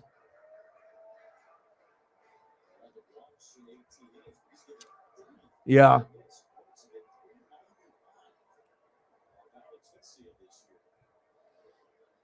I don't know. I like, I mean, like I said, there's a lot of quality games too, you know, from back in the day, like the Oregon Trail, you know, from the computer lab. And, you know, it just depends, you know, on that type of game. But every system has got, you know, great pieces. Like I could still plug in my 64 and play GoldenEye for like 3 hours and be content, or any wrestling game, WCW, NWO Revenge, No Mercy, WrestleMania 2000. You know, there's just so many awesome games on that platform on the 64. And honestly, like the game that I think about quite a bit, it's kind of ironic, Mike, but it's that fucking fishing game on Dreamcast that had like the lure, you know, and had the rod and reel. It had like a reel that was the controller, and then you would use it to be able to bass fish in like the tournament or whatever. And so you'd be on the boat. It got really cool graphics. The reel would like, it would vibrate. Maybe it had batteries in it or whatever. And then you'd try to get the fish, and just the vibration and the way that things would interact on the screen. It was, I don't know. It was crazy. I never thought that I would love playing a fishing game as much as that. But I remember I put in so many hours on that thing. I mean, regardless if you have like the reel controller or just like a regular. I miss the Dreamcast. That's the only system that I had that I don't have anymore. Definitely, if I ever got extra money down the road, that would be the one that I would want to pick up, as long as I didn't have to pay too much for it. All right, we're in the bottom of the 5th. Dodgers 1, Angels 0. Runners at first and second. 2 away. I need to fucking play some video games.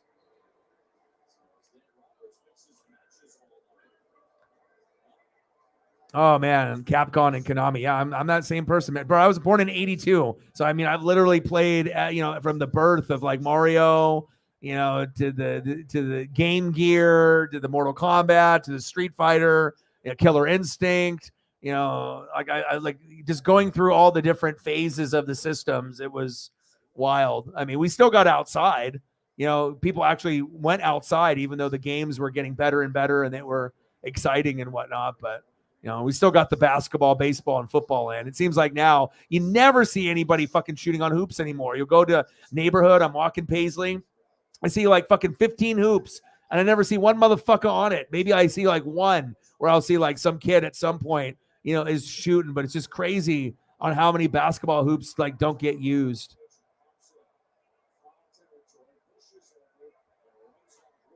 I mean, shit, when I was a kid, there'd be times I'd be gone for like fucking 12 hours, going from neighborhood hoop to neighborhood hoop or park to park and whatnot. Still got a shitload of gaming in, but, Command and Conquer, man. Sim City, The Sims. One throwback one that I really like is a Theme Hospital. So it was kind of like, I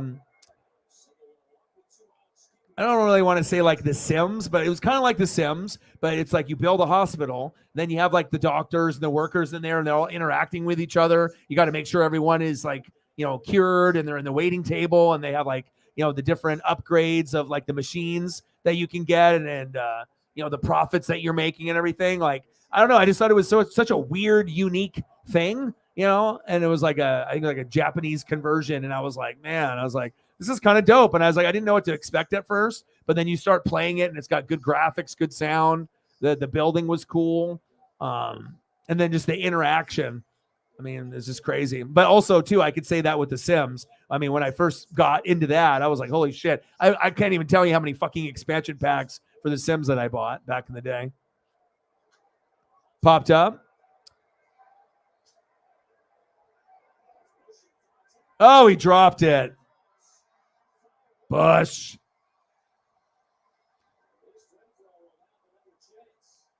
Come on, Bush.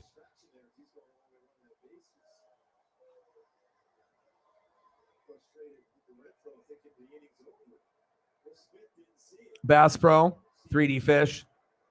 Yeah. Yeah, they had the deer hunting one. I've seen some of those at the arcade and whatnot. But I don't know the name or how many versions of on Dreamcast they have that fishing game. But like, I really want that. Like, you know what I'm saying? Like, I mean, I got a couple Resident Evils. I loved Resident Evil 1, Resident Evil 2. I have 3 and Code Veronica in my book here in my Case Logic. So I was actually, playing with those for a little bit, but they're tough. Like if you haven't played them in a while, still have my save points on there, which is crazy. And I do have a Silent Hill game in my booklet too. Lots of crazy stuff, foggy, shit coming after you. Definitely brings me back from, 20 plus years ago for sure. $6. Let's get to a hundo. You don't want O-Dog to be homeless, do you? 94 to go. Oh, I'm sorry to hear that. Prayers up for your grandma. Best of luck for you, brother.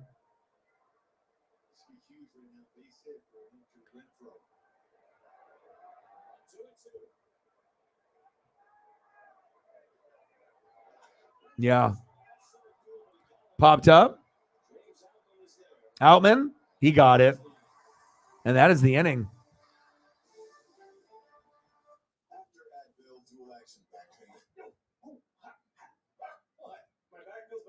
All right, end of the 5th inning. New Advil Dual Action Back Pain. Fights back pain 2 ways for 8 hours of relief. This is my key. Let's go to the top of the 6th.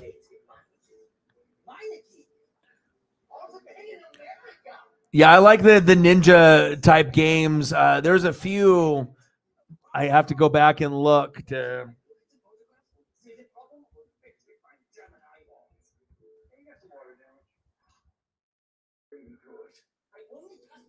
Like Bushido Blade. I'm trying to think of like some of the different ninja games from back in the day.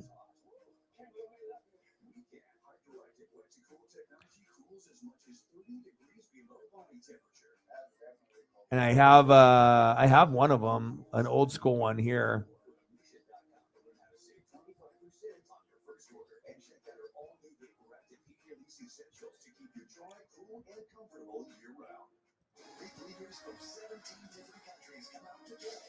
Matt, no, definitely not.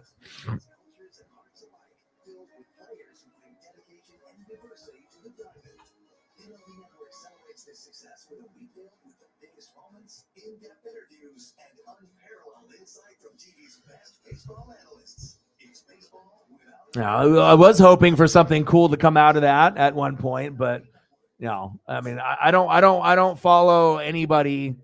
I got enough, stuff that I'm doing on my own and whatnot, and yeah, there'd be no reason for me to.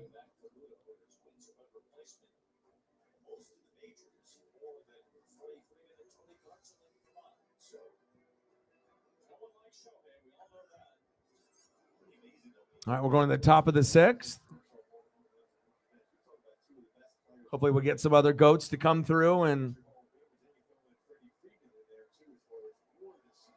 help us out.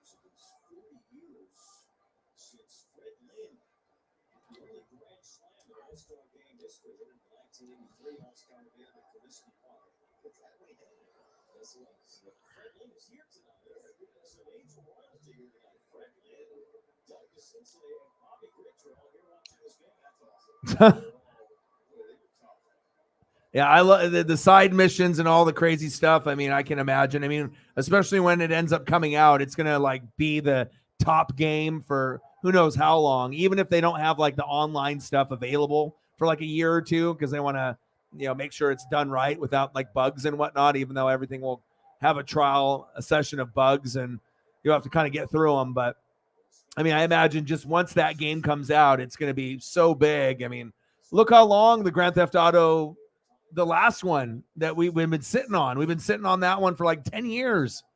They have like these different like remake things, like packages, but it's pretty much the same game with like expansion stuff to it, So I can only imagine what this next one is going to have. It's going to be unbelievable. Graphics, just the way the cars move. Because that's the whole point. You want the vehicles when you're playing a video game, you want it to be able to feel the control pad, and you want to be able to, the analog, the way that it's sensitive, it has to feel like a boat, has to feel like a motorcycle, not just the sound effects, but the movement. And that's one thing Grand Theft Auto is always really, really good at, is that they can separate the different vehicles so well. That's facts. I mean, shit, I'll probably end up playing some Vice City after the stream is over.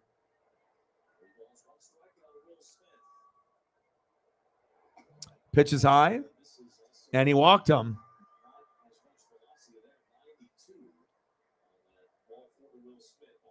Will Smith with the walk. Next up, left fielder David Peralta.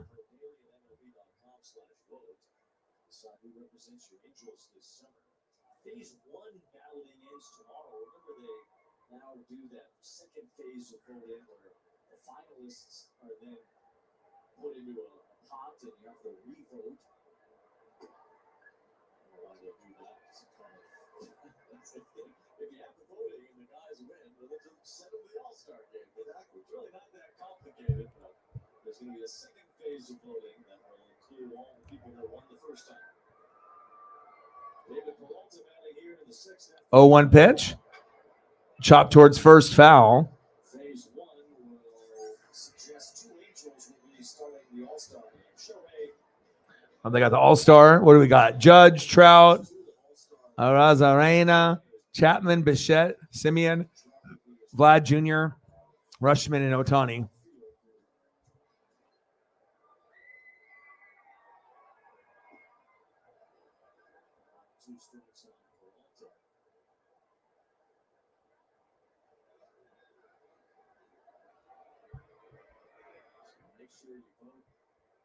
once the second phase starts, so that Trout and Ohtani actually do get it, Shohei, I think will be okay. I'm sure Trout will as well. And the Seattle 1-2 pitch. Got him. Wow, another K for Ohtani. 9th K for Shohei.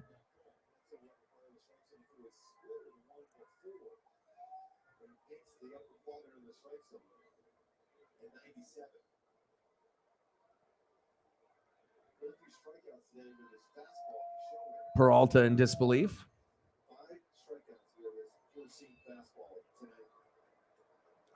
Next up, 1 for 2 with a K, J.D. Martinez. Big swing and chop foul. 0-1 count.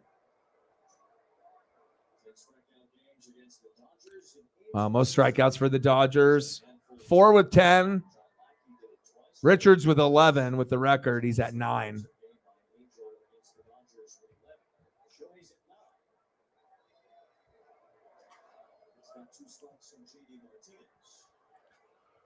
Oh, I don't know. There's more than one uniform. I don't know if you can do just one. There's quite a few. Yeah, but if I had to choose, just one, the Houston Oilers one is pretty dope. Like the Warren Moon with the Oiler blue or the white version. And it's got the little oil slick on the helmet.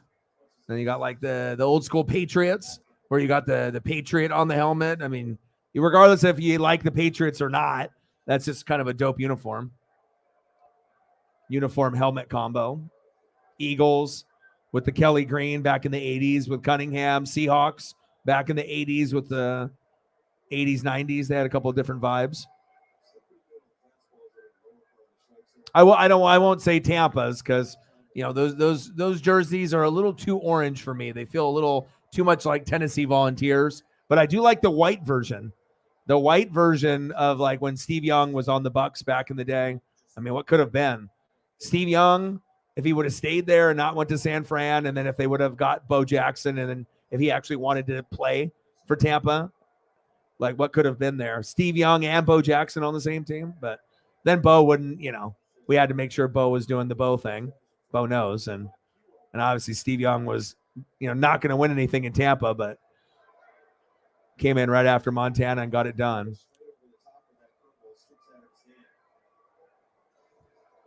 Nine Ks for Ohtani. Chop foul, 84 pitches in.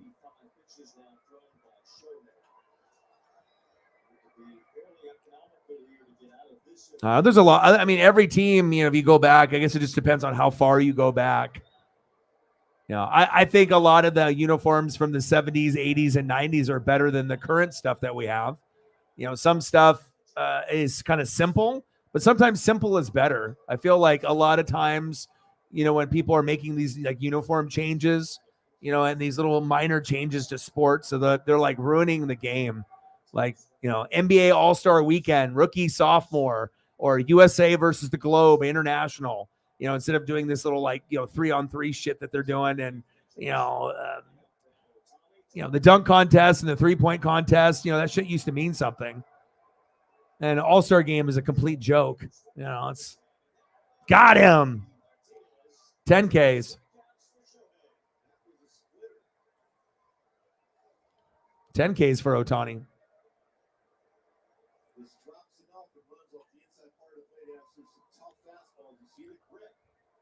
He's about Alabama. You got the Richardson? Good. Well, hopefully you have good memories with it so you don't have to, take it off and stomp on it a couple years from now if something bad happens, So hopefully things end up being good, but more so you just need to get more weapons to surround him. Keep beefing up the line, get better receivers and tight ends, keep building the defense, and then we'll see, where we're at. But, if he ends up having a bad year and you guys don't make the playoffs, it can actually be a blessing. Or if he just has like an average year, where it's like he shows flashes but does shitty in some games, which is kind of expected for any QB. Even CJ Stroud and Bryce Young are going to look shitty in games. But But then if you do shitty and then you get like the best wide receiver in the draft next year, think about how many more wins that'll equate to, in that future. So sometimes you got to take an L to go, take one step backwards to go 10 steps forward. So, I mean, hell, give me Drake May or Caleb Williams. And, obviously that makes Tampa, exciting and relevant. Even though if there's going to be growing pains, just the fact that I can have a Caleb or a Drake May, probably Drake May would be my number one as long as he panned out. I wouldn't want Drake May if he was just, ends up being like average or like a Sam Darnold. I'd be crushed. Same thing with Caleb. If Caleb isn't close to like a Mahomes type of player, that would be not good, but definitely excited to see what we're looking at, what the QB class has. And then maybe Michael Penix Jr. and a couple others that are below those guys. I hope they pan out too. But as we know, a lot of times if you have 3 or 4 quarterbacks in the first round, you fast forward 5 years, usually only 1 or 2 out of those guys is relevant. And the other 2 may not even be playing, or maybe are a backup at that point. So big swing and a miss, 0-2 count.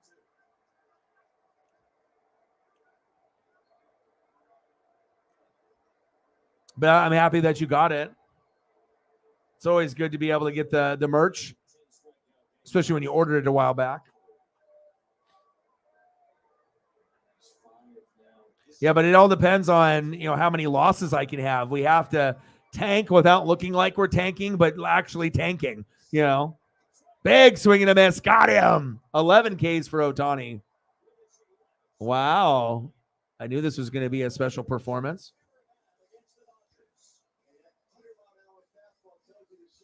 Wow.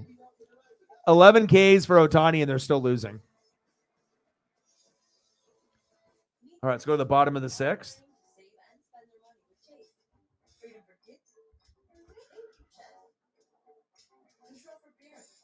Nice. One bank for both. Chase, make more of what's yours.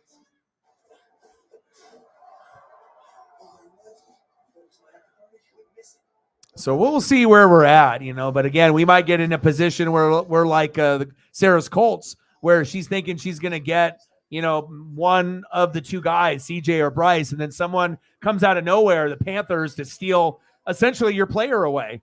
And then you got to settle for the 3rd or 4th guy. And yeah, it might work out, but you'd be lying, as a Colt fan, saying that you wouldn't want CJ or Bryce more. That's essentially what was talked about, for months and months and months and months. And then that shit happened. So, we'll see what happens, but I definitely think the Colts and the Bucks deserve to have a franchise QB, but Colts have already had Luck and Manning. I mean, I've never even had a good one before. So, I mean, Brady came in, but we've never, Vinny Testaverde, we've had, Brad Johnson, Jeff Garcia kind of towards the middle, the end of his career, Chris Sims, Gradkowski. It's not like we've had very, many quality pieces. We were lucky to even get Tom and Gronk and all that shit to work out. Crazy ass AB. Fly like a butterfly, sting like AB. God, what happened to him? What could have been? It was after that like Bengals hit with the CTE and he started acting like Kanye, and then everything went downhill after that. Like if he was a disciplined dude, imagine what like Antonio Brown's stats if he never got hurt and kept it moving. Like what, definitely Hall of Fame first ballot. Like there was like a 6-year stretch where that might have been one of the best 6-year stretches at a wide receiver we've seen of all time, but then now all the goofball knucklehead bullshit, and it's like sucks when that shit happens, even T.O. with his antics, a lot of people don't really give him the, respect because of all the extra bullshit, all the extra shit talking and celebrations and shit.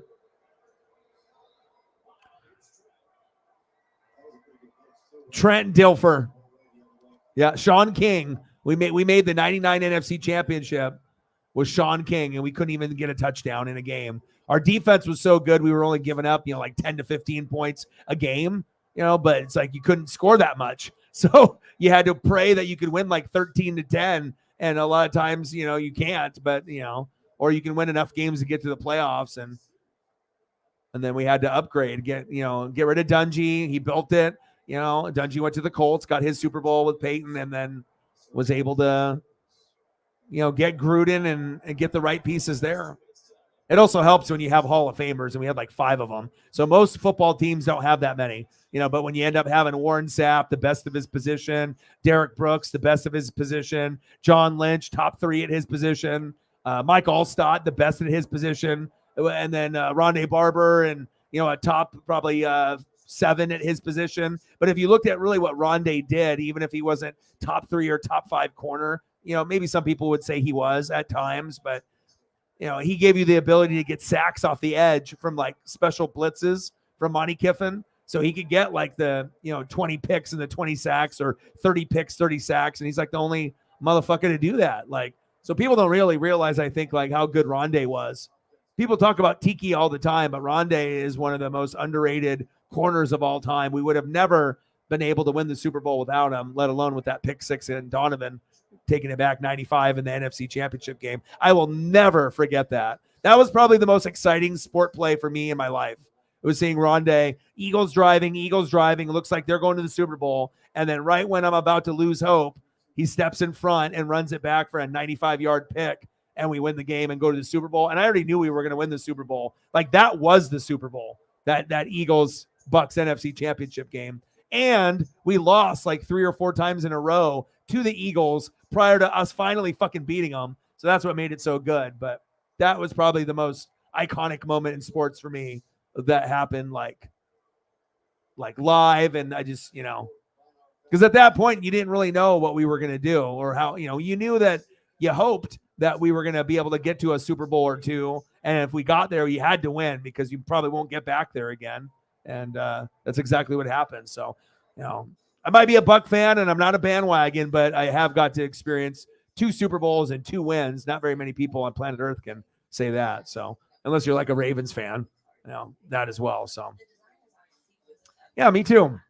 I mean, I always hope that some of the OGs will come through. But I always appreciate the people that are dedicated to this brand, to me, the channel. And you can definitely see who the loyal people are, you know, who the regulars are, who puts the effort, you know, who's, you know, helping out the channel even when they're not here, you know, like even Cyberpunk, you know, it's like, even when he's not here, he'll try to like and like retweet, you know, stuff on the Twitter. I mean, you know, he doesn't have to do that, but that's like, you know, just putting a little effort like that. It always helps. But I appreciate all you guys.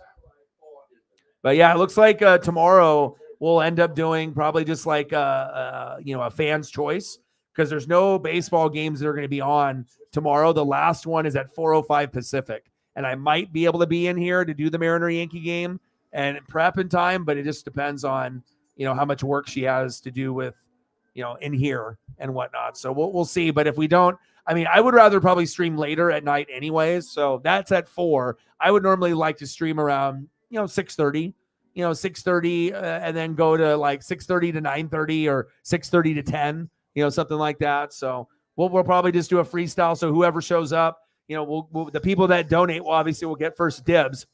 But we'll get into whatever. We can start it off with food for the first hour, and we can do all that, or we can do old school wrestlers, or video games, or, you know, old school, you know, cars and trucks, or, you know, NASCAR. I mean, whatever we want. I mean, we haven't done one in a minute. So, I mean, I'd always like to do a game and then be able to do that. And then also have these other things that we can do after or during. But yeah, there's not going to be any hope for tomorrow.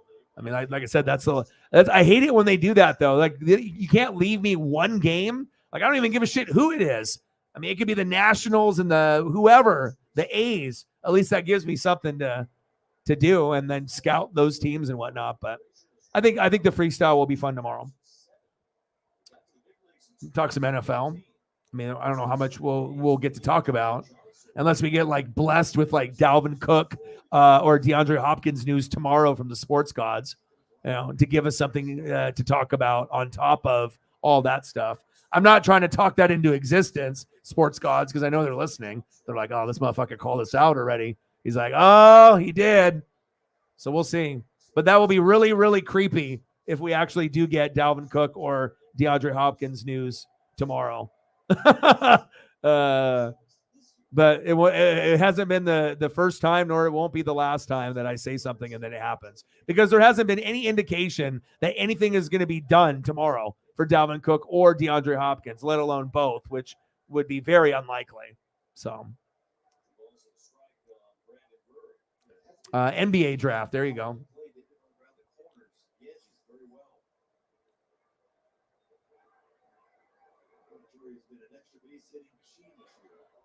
It's all good. One day, maybe I'll be worthy of one from you, Philip.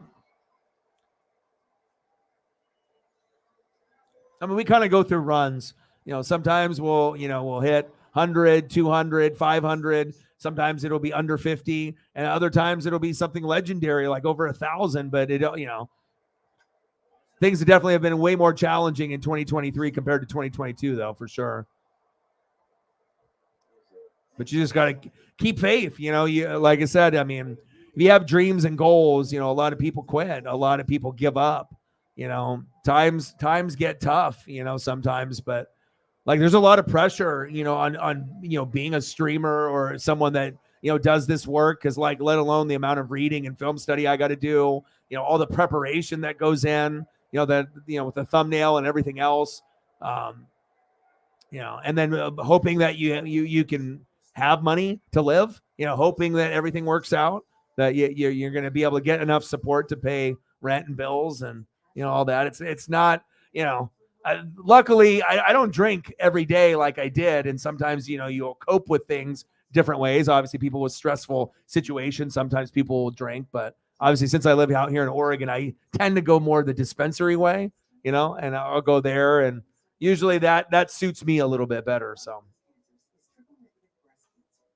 yeah, and obviously a lot of people talking about Dame. That's kind of the big thing. And, Dame is dumb, for wanting to stay. Oh, he's never going to win a championship in Portland. But that's the thing. You don't know Dame. All these people think they know him. You know what I mean? But like family and building stuff in the community and him trying to do it like Giannis, that would mean more to him than him leaving and never winning, being like Kevin Durant type person, just like doing that. Or him leaving and winning and just being called, a ring chaser. Just to be like a Kevin Durant, like, oh, Dame left to go get the ring. There's like, you know what I mean? It's like, it's going to mean a hell of a lot more, even if he never accomplishes it in Portland. But imagine if Dame gets someone like big to come to Portland and somehow a miracle happens and the Blazers actually win it or make it to the finals. That would be pretty big, like I said, for his legacy, because he would rather, I think, just stay in one place and try to do something that's never been done to be like a legend than just to take the easy route and take less money or more money, go to a team that already has a bunch of pieces like the Heat, and then go there. You may win, but chances are you're probably not, if you go somewhere else. I mean, you might, you know what I mean? But it's, the way the league is shaped right now, I mean, we got like 5 different champs in 5 years, but it kind of feels like Milwaukee Bucks and the Denver Nuggets based off those players, Giannis and the Joker. Like, if you don't have anyone to match up with those guys, the only thing that you can pray is that they fucking get injured and that you get past them somehow, but otherwise I don't know if I see anybody really competing on those two teams levels, like Giannis might be the only guy on planet Earth that can beat the Joker. Like seriously, that's kind of the way it feels like. Popped up, one away.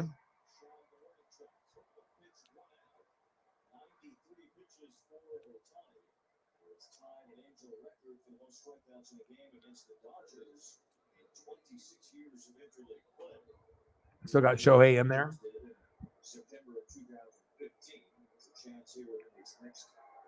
I mean, when at the beginning of the broadcast, when I said 10 to 12 Ks, I wasn't really sure if he could get to that 12 number, but he's hovering around it already. He's at 11. I mean, how often do we see that?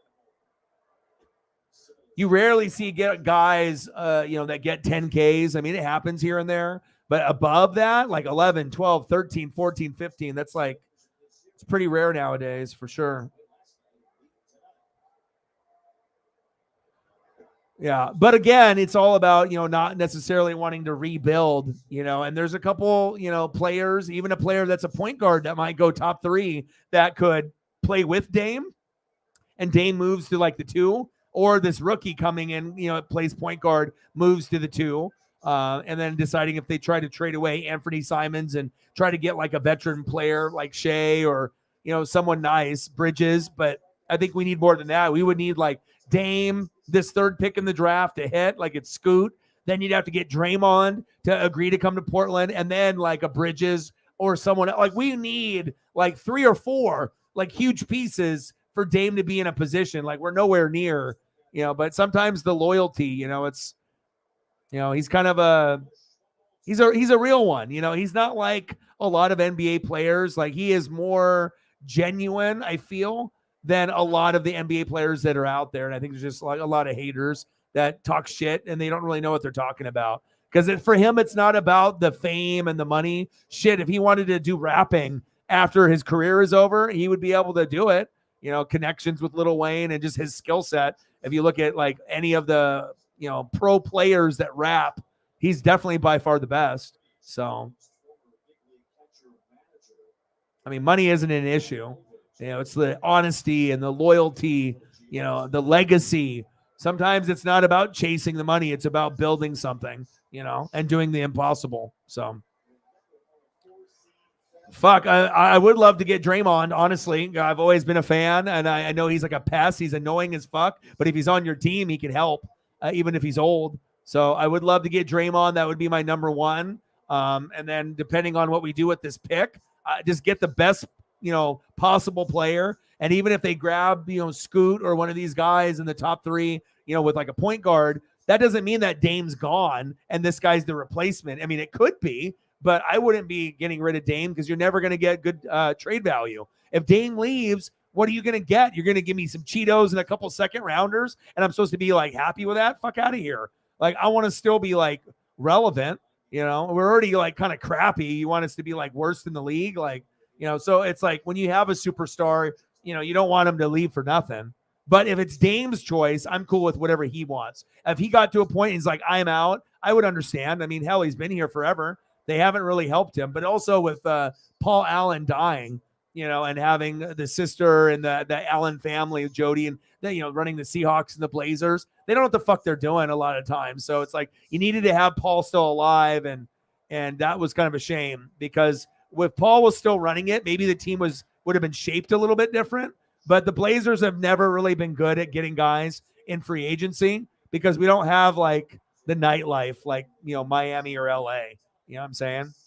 But if you like outdoors, but how many NBA players are like, yeah, man, I can't wait to go to Oregon and go hunting and go snowboarding. Like, there's probably some NBA players that, do those things, but probably not a lot, so probably Oregon isn't really a destination for NBA guys. But I think for like football, hockey, and baseball guys, it definitely is because I think maybe those type of people would be maybe a little bit more inclined, but I imagine you're going to get people that fish and hunt and, do the outdoorsy stuff in the NBA, but I guess, I think it's a little bit more well-rounded in some of the other sports.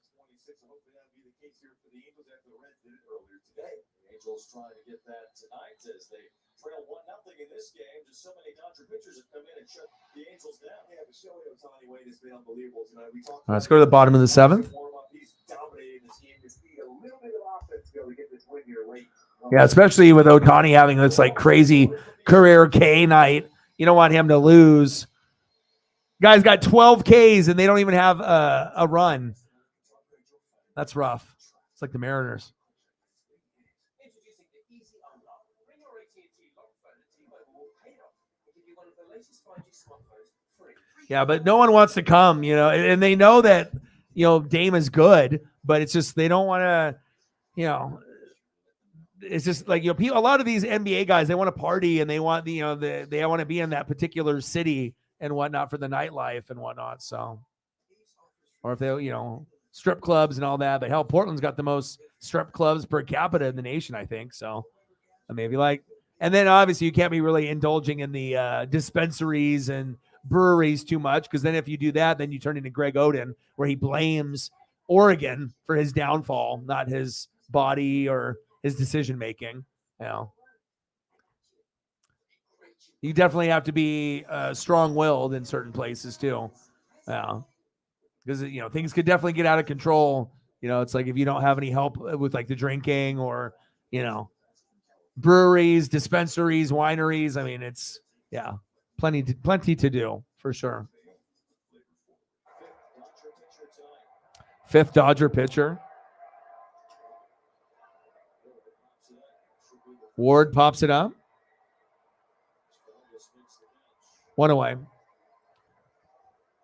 Yeah, but we just need consistency, and that's really what it comes down to. I'm happy that you were able to go on the vacay and get that time in, and then it's just being about having that the people, But if that means I have to do more like freestyle streams for more people to come through and possibly like, sub, or donate more, I'll do it. But I'm just trying to be able to do what I can, for anybody new. Because if we end up doing the freestyle stuff, I mean, for newbies, like not many people are going to hop into something like that typically.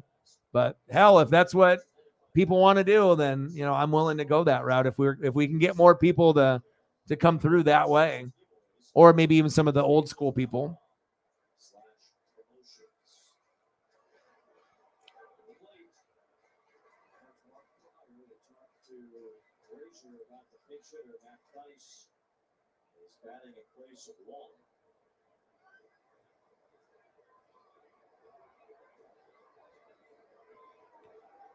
Theis batting for Jared Walsh. Oh man, you would be in heaven. Love it. Yeah, like I said, it's just I never really thought that I would enjoy so many like programs on TV that show nature, but Alaska or like Swamp People or Wicked Tuna. But again, when I was on the water at a very young age, and hell, I had my first job at like 12, doing the crawdads and the crayfish and dealing with fish and bait and and the crawdads and the eels and just the boats going by and just those summer nights and everything. It just the corn dogs, the big gulps. It was a good time, man. And it's just like it translated, and like I said, it's even to this day, it's like all that stuff is interesting. All right, end of the 7th inning. Let's go to the top of the 8th. Goats, where are you? Where the goats?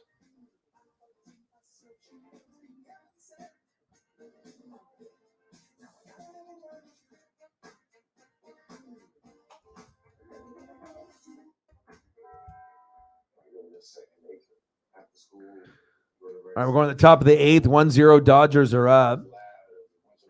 Ohtani with 12 Ks, 70 innings pitched, 5 hits, 1 earned run, only 2 walks, 12 Ks. I think this is the most Ks I've seen all year from a game that I've done. I'm pretty sure this is the number 1 K mark for me out of any baseball game I've done all year. Wild.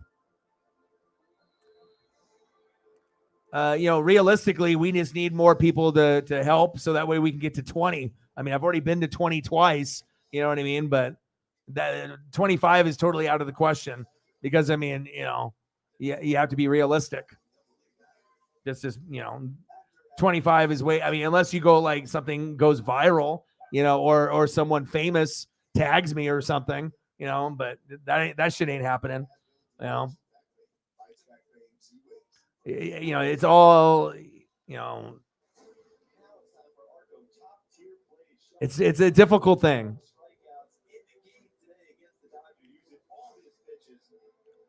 But if there's a will, there's a way.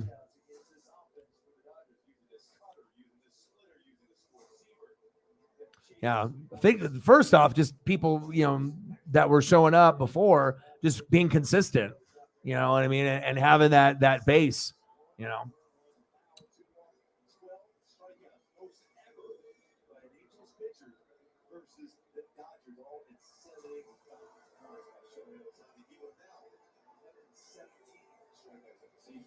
Wow, Ohtani, 12 Ks, unbelievable. And he's probably like, how the hell are we losing 1-0?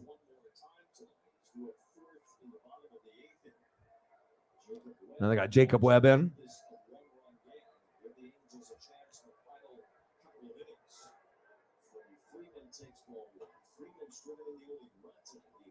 Shohei in the fourth inning. Otherwise, Shohei was sensational. Dominant against the Dodgers.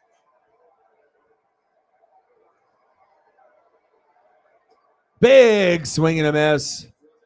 1-1 count. Webb on the mound. Freeman in the box, 1 for 3. Freddie with a dinger earlier in the game. The only run that was scored. 426 feet. Wow, line drive to Walsh, 1 away. Yeah. Well, luckily, you know, when things go good, it's great. But when things are challenging, you know, if I didn't have, you know, the Oregon rules and laws and being able to have the, you know, the dispensary to be able to keep my sanity, you know, with things. So that definitely helps. Sometimes you got to be able to, you know, definitely getting outside, walking, spending time with Paisley. And no matter how good a day is or how bad it is, there's always another day, you know.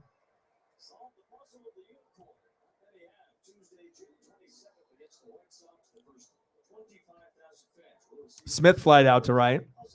2 away. Next up, left fielder David Peralta.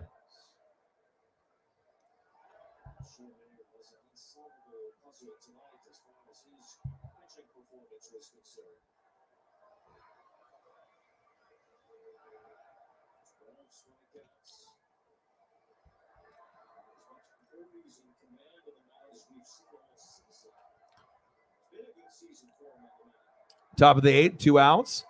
Webb in the dirt. 1 ball, no strikes. Yeah, I don't think I was expecting both Angels-Dodger games to be this low scoring. I knew there could be a possibility of it happening, but I don't think I predicted 2-0 and we're at 1-0 in the next game. That's a little shocking. Chop foul.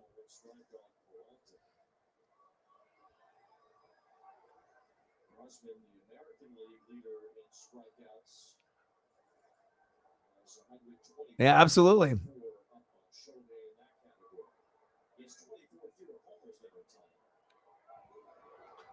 Yeah, I mean, you know, just being honest, I mean, it sucks to struggle. You know, it sucks, you know, but again, I am doing my dream and, you know, this is like, you know, everything to me. And I'm going to continue to grind it out. I mean, if I have to get to a point where I have to do some type of, you know, part-time job 1 to 3 days a week to bring in enough money to survive. I mean, if I have to go that route, but I'm still continuing just to keep grinding it out. And if that means I have to do this 7 days a week and never take any days off, but I can continue doing my dream, then I would rather do that. So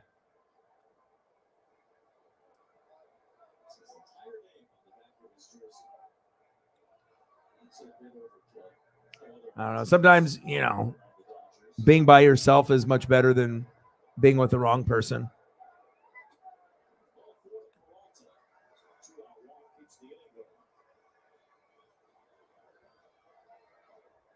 Webb with a walk.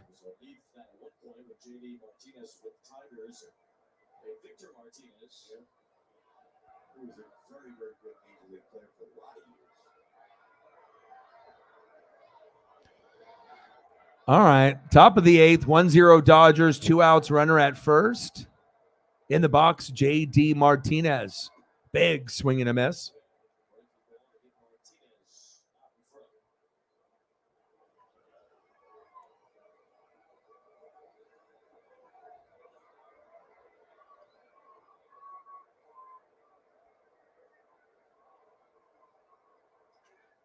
Popped up.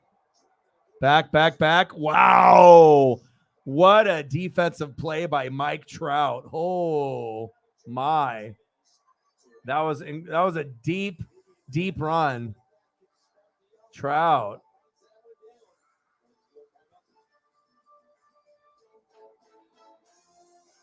That was an incredible catch. I see you, Mike. Even though you're older still, you still got it, man. He still has it. He still has that defensive skill set, and he still has that home run power. I mean, when he came in up to this point, you know, Ohtani and Judge are bigger now than him, But up until just a couple of years ago, I mean, this was like the best player in baseball for how many years in a row? Like, The right mattress matters. We'll find yours. Find the right mattress for you at Mattress Firm's July 4th sale. all right, let's go to the bottom of the eighth. Now, get a king bed for the price of a queen and save up to $700 on Sealy. Plus, get a free adjustable base. Mattress Firm.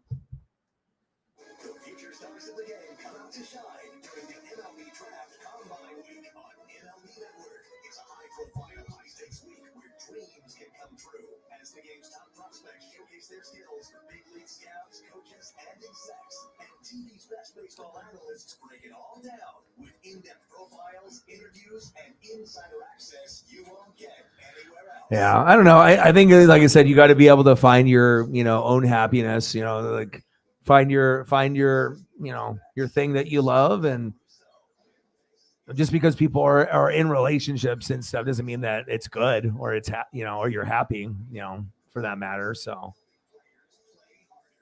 but luckily I got the Paisley pup, and obviously I got dreams and goals that I'm focused on, and obviously being able to try to be a positive influence and help people every day, as much as I can is always a plus.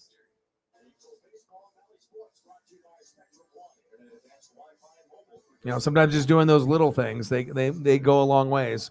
Like I remember yesterday, I was walking back to my place and I saw this lady like struggling, like trying to carry like a food bag of like dog food or cat food, but like one of those big ones, and I figured she was going to have to go to the second or third floor. And maybe there was a time in my life where I would have just walked past her and I just would have, ignored it and just let her struggle up the steps. But like I talked to her and I carried the bag up there.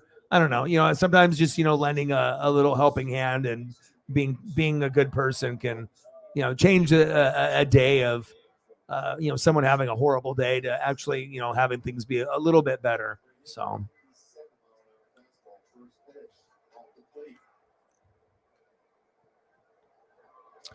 Yeah. Well, obviously like doing this also too on the daily is good for therapy, because it's always good to be able to talk, about what's going on, on a daily basis and whatnot.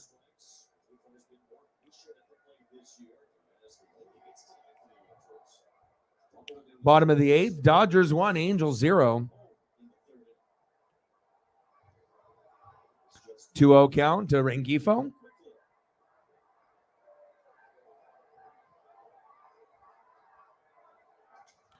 Broken bat, popped up. Oh, nice catch by Freeman.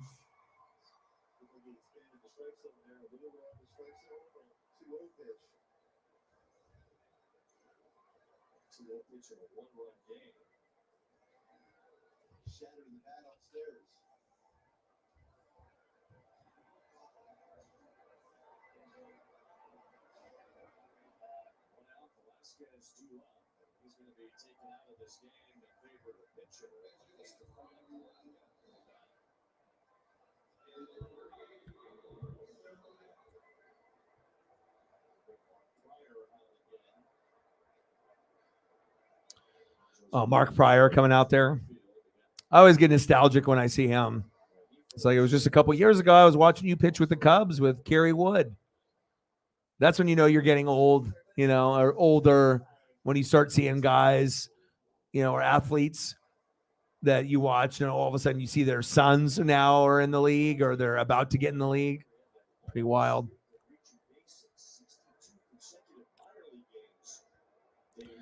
Stefanik this season at AAA Salt Lake, 347 average. Ooh. Let's see if we can get something going here. Come on, Ferguson.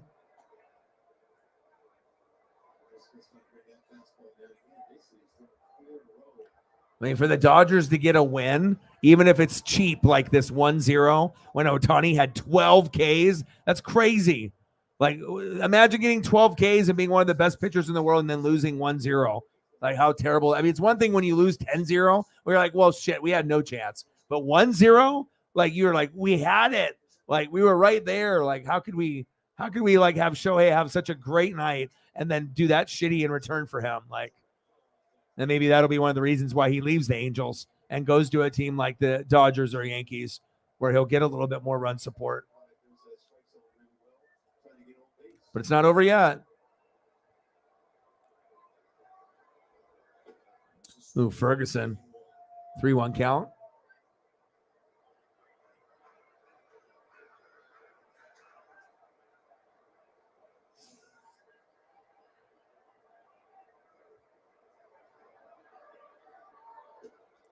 Ooh, nice pitch.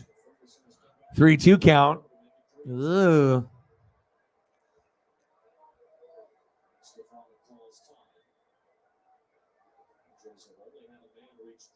Yeah.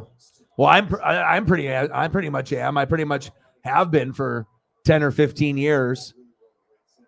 You know, usually for me, it's like a, you know, either long period of time, like 6 or 7 years, you know, or it just, you know, I'm single and I'm just by myself. Or I have a little bit of a break in between, but.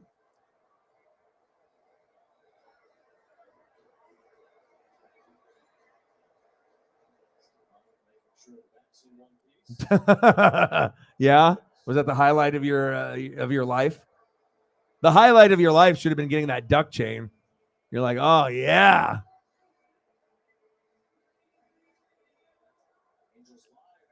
No, but I do appreciate, you know, the people that are loyal no matter what, you know, no matter what stream we're doing, you know, having the people come through, and regardless if you can donate or not, but if you like the video, you know, you're here, you're commenting, you're interacting, you're hanging out, you're, you know, trying to build the brand with me, you know, I appreciate that.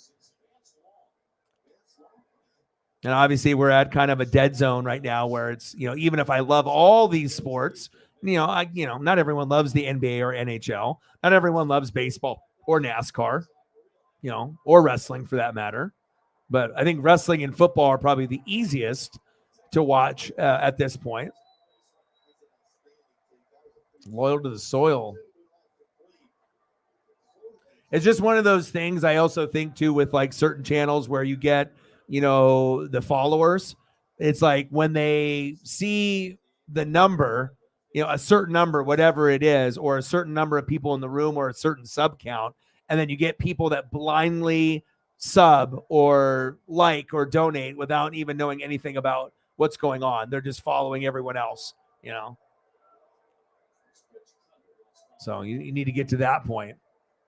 You need to get to the point where, you know, people are just blindly throwing their sub around and acting like it's not the most precious thing on planet Earth, which it feels like sometimes with YouTube subs and stuff like that. Like people can get followers on Facebook and Instagram and Twitter, but that's nothing. Like to be able to get subs on like an actual channel, like, you know, doing it on like Twitch from the ground up or from YouTube. I mean, it's definitely a long journey, no matter, you know, how good you are, unless, you know, you're connected somehow, or you know someone famous or something, or you're famous yourself.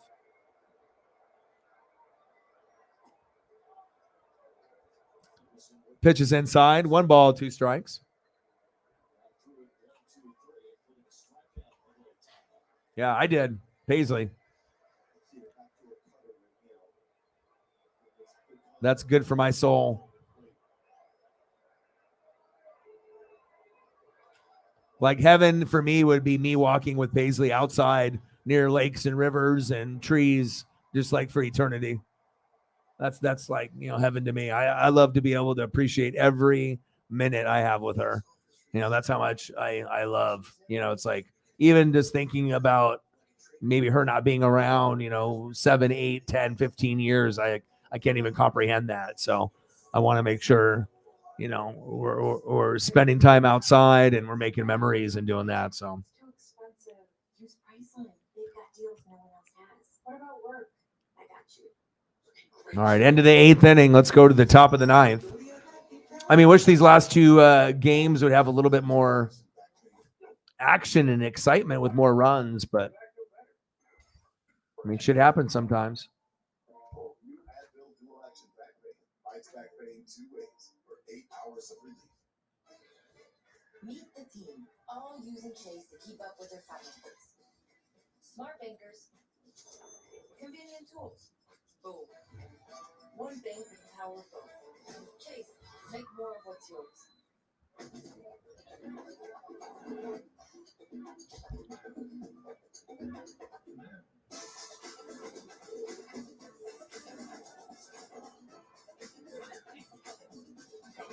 Open the bar.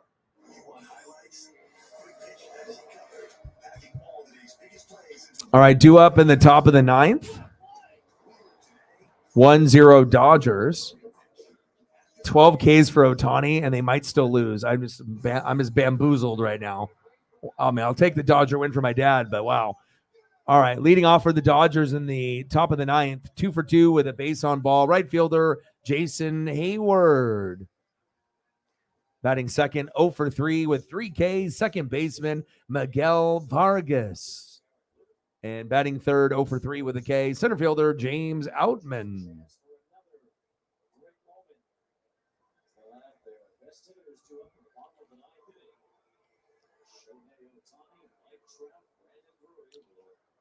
It's crazy though. Like she still smells like a puppy, you know, like you smell inside her ear or top of her head. And I don't know. It's just, this is bond. I've never, ever had a bond like this with a person or a pet ever.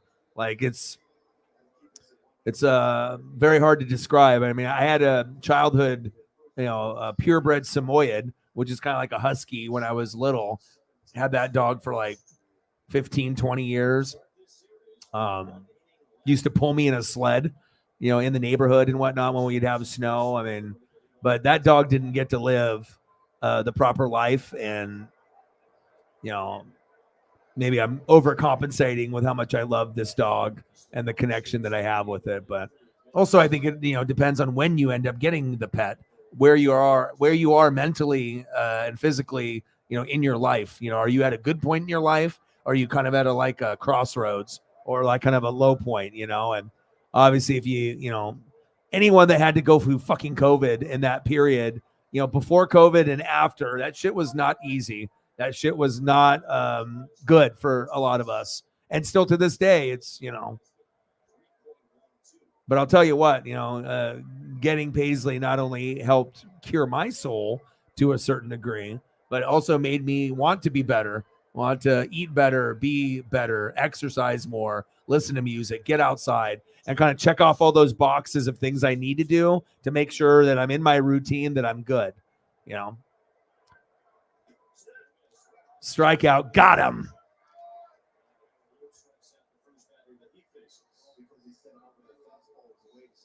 Rojas struck out swinging. Sit down. Damn it, Rojas. Well, we said a lot in the show that if you set up hitters with your fastball, you can get chases like that with your secondary pitches.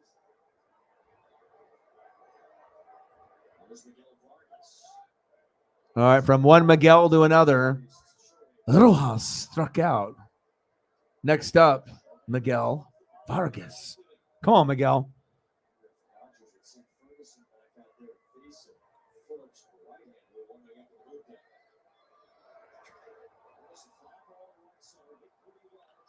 Back.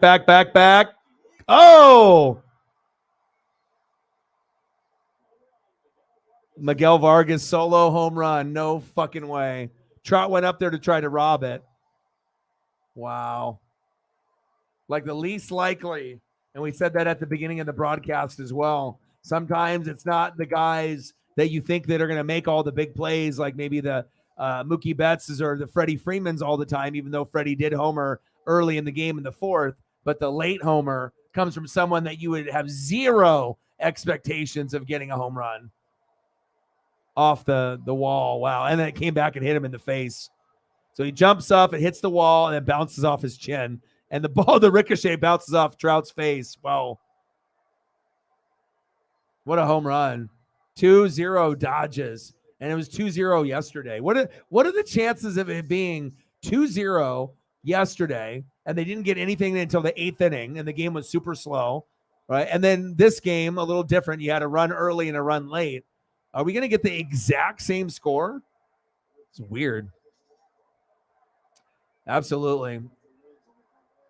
Yeah. For me, you got to think, though, like, depending on how much you love your dog, a lot of times dogs, you know, if you love them, they get treated better than humans. I mean, shit, I'll tell you what. I mean, with Paisley, it's hard for me not to kiss and snug her like 1,000 times a day. It's good for my soul. Taylor, 3-0 count, takes a strike.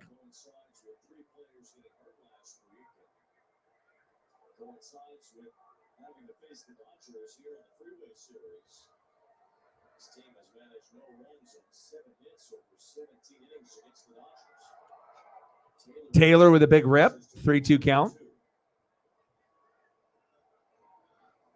We're in the top of the ninth with 1 out. Dodgers 2, Angels 0.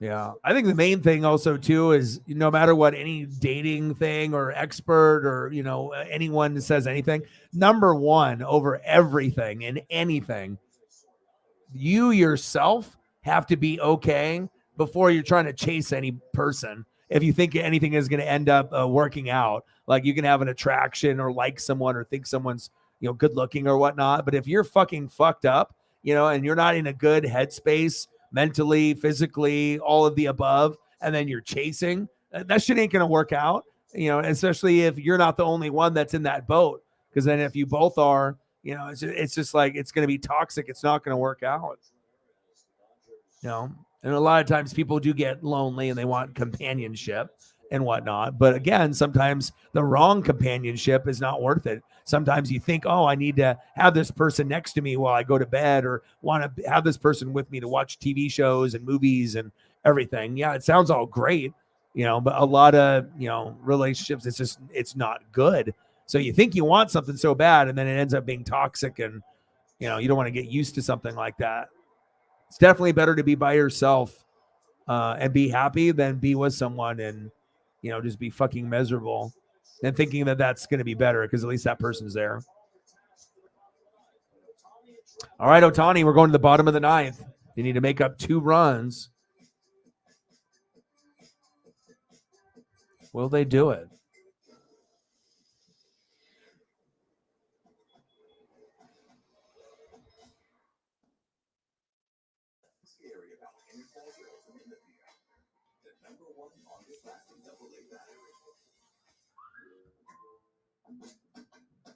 Oh, I do all the fucking WWE movies in the pool. It's like I don't even have to know the person. I was like, okay, DDT, boom, psh, in the water, body slam. Whose kid is this? I don't know. All right, baby. Let's go to the bottom of the ninth. Let's see what type of options they have. Leading off for the Angels in the bottom of the ninth. 0 for 2 with a base on ball. Pitcher Shohei Ohtani. Batting second, 0 for 2 with a base on ball and a K. Center fielder Mike fucking Trout. And batting third, 0 for 3 with a K. Second baseman Brandon Drury. And that's from my personal experience. You know, like I said, it's, you know, there's been stuff that, you know, you feel that is good, or, you know, maybe you think you like something, like you're chasing this type of personality, like this toxic personality that you're attracted to. But again, you know, everyone can have certain things that they think that is for them or what they like. But until you get to a point where you get into some like toxic, bad shit, you know, you realize at that point, yeah, it sucks being by yourself. But once you can like be content of like, you know, being okay with being by yourself and watching shows and, you know, doing shit by yourself and being okay, you know, then at that point, you'll not only be able to love yourself, but then you can actually start to love someone else the right way. But if you can't even love yourself properly and you got all these other things and you're a little broken and you're not completely there, and then you're overly aggressively trying to chase and find a relationship or a hookup, and then you get someone else that's on your level or worse, like, and then you're like, oh, I wonder why, you know, this person, it didn't work out. So sometimes you don't look in the mirror and be like, fuck, I I was in a fucking terrible place, or it was like, I was just trying to chase somebody, and then you think all of a sudden it's going to end up in like a marriage and a picket fence. I mean, that shit don't work like that. There's a lot of people that, get divorced nowadays for a reason. There's not a lot of people back in our like parents' generation where people actually stayed together. Nowadays, if people have a fight or two, they just get divorced. It's like they have one yelling match and then they just give up and then they just go hook up with someone else, or they already are. It's kind of sad. But the good thing is, just like good people, there's good people still out there. There are people that are OGs that have still been, married for a long period of time, or been together, not necessarily married, It's a lot easier to be, kind of a piece of shit person, to not care and be lazy and just be selfish. It takes a lot of effort to be a good person. And I think that's why there's not as many, the really true, genuine good people.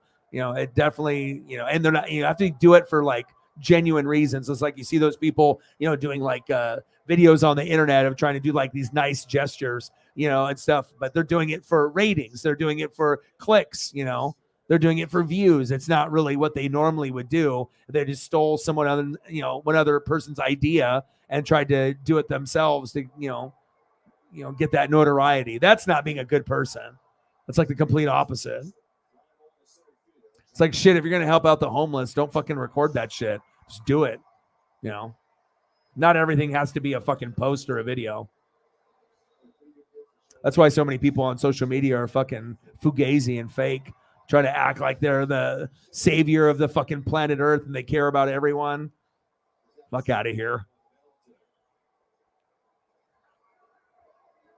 That's some real talk for you. All right, next up, we got Mike Trout. One away, pitch low in the zone. 1 ball, no strikes. Shit, it's true, man. I'm a fucking wizard. I'll be spitting them facts, man. Life experiences, man. And I definitely would be like Boys and Girls Club, mentor, therapist, psychologist, something to do to be able to help. But the first thing, though, too, is you got to be able to understand people. And if you don't understand different types of people, there's no way anyone's ever going to open up to you and give you any of their secrets away or any, real talk. People that open up to other people, they do it for a reason. They're not going to just do it for anybody. And that's why when people do it to me, it really is special, because you got to think people have like their significant other. They got family, they got sisters, they got brothers, they got fucking best friends, they got drinking buddies, they got, but sometimes those aren't the right people to talk about certain things. Sometimes you'll have people that you click with, that you can party with, right? Or go bar hopping or smoke or go hunt or fish, but it's not someone necessarily that you're going to like be open with and tell like your feelings or like your, thoughts or your dreams or like personal shit, like you're only going to share like personal shit with people that that are going to listen, and they're not going to just roll their eyes and like not care.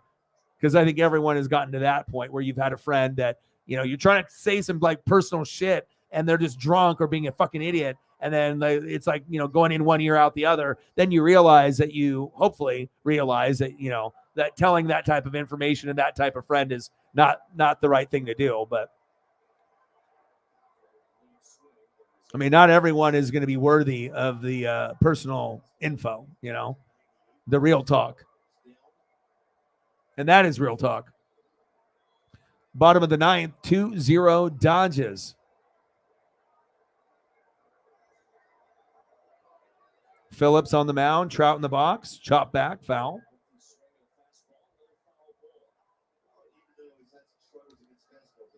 Preach.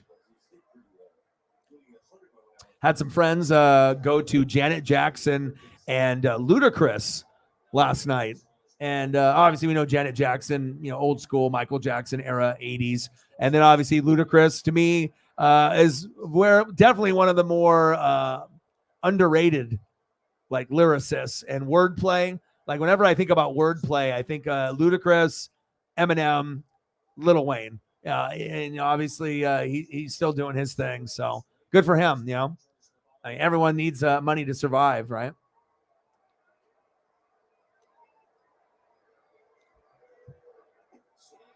Big swing and a miss. Trout, 2 away.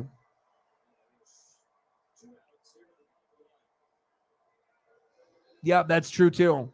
You know what I mean? Like sometimes like you really, or it's someone that you really like enjoy or you think you enjoy, or it's like a party buddy. But sometimes when people party too hard or they drink too much, or, it's like, sometimes it's like it takes more energy out of you and you don't feel, as good as you should. Like you feel worse about yourself after hanging out, or you feel like drained, It's like you got to be able to find people that'll lift you up and make you feel good. For being able to see them and having that good vibe and that good energy. Yeah.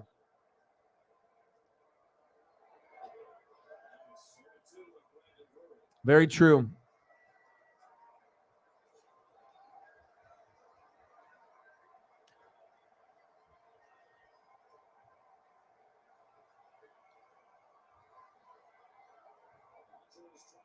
Bottom of the ninth, Dodgers 2, Angels 0. 2 outs, 0-2 count. The fans stand up. Ohtani probably is just like, I can't believe that 2 hits all game. But I mean, that's like a Mariners stat line, except that we wouldn't have fucking 12 Ks probably from anybody. Popped up. I can't believe this game is going to end 2-0 like last night. Wow. There's nothing wrong with that. I mean, I've had 2, points in my life of like, 6, 7, or like 8 years.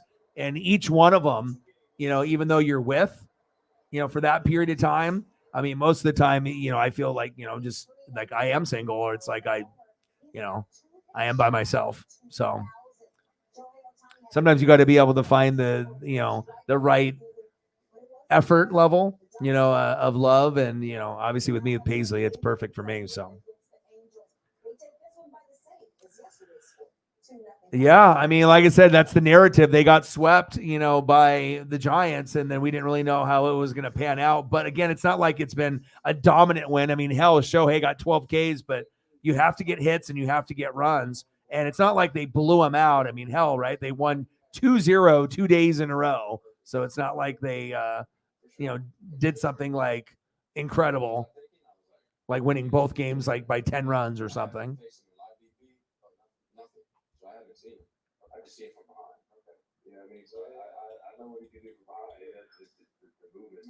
All right. Well, we got about 18 minutes until we get to the 3-hour mark. So I'm going to go to that mark, and then we'll see where we're at. If anyone else comes in the room, or if we get on any dono train. If not, then we'll end the stream there. If we do get people coming in, then I might stay a little bit longer, 30 minutes, an hour, or something of that nature. Where do we want to go? Like I said, I'll let you guys decide that are in the room for these last few minutes. Let me know. Grizzlies, yeah, there are all kinds of trades. Grizzlies and Celtics. Middleton declined to be a free agent. Oh, wow. And then Giannis will have to find someone else. Yeah, there's definitely going to be a lot of movement. Final score, Dodgers 2, Angels 0. What do we want to do? Should we do food? Should we do like breakfast food or like Mexican food? Chief, what's good, man? The game just ended. How are you? Just grinding it out, man. I hope you're doing good. I always like to be able to stay in the streams a little bit, after, just in case, hoping that someone shows up at the end. Sometimes you get 1 or 2, sometimes you don't. Glad that you're in the room. Bro, I've been watching Ghost Adventures, Discovery. Chief, you got to watch that, man. I can't believe it's been on for 25 plus years. That's wild that I haven't watched it like every year. But they have a new episode tonight. But I got some good stuff. I got Expedition Unknown with Josh Gates. I like him a lot. Then I got Dynamite, Master Chef. So I got my Gordon Ramsay in there. I love the Master Chef. I love Master Chef Junior. I love anything Gordon Ramsay. Expedition Unknown, Unearthed, and then Mayans MC is on tonight, and then a brand new Ghost Adventures is on as well. You got to get on that.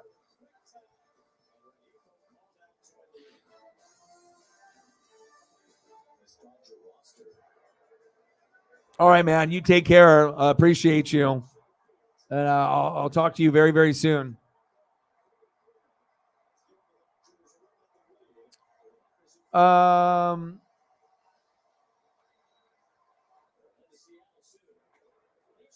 I mean, yeah. I mean, obviously, WrestleMania, SummerSlam, Royal Rumble, Survivor Series, now Money in the Bank. I mean, there's a few of them. I mean, it just depends on the matches, and whatnot, and who's participating.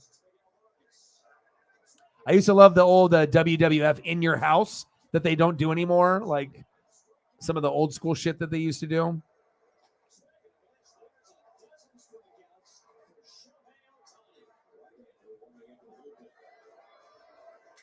Oh.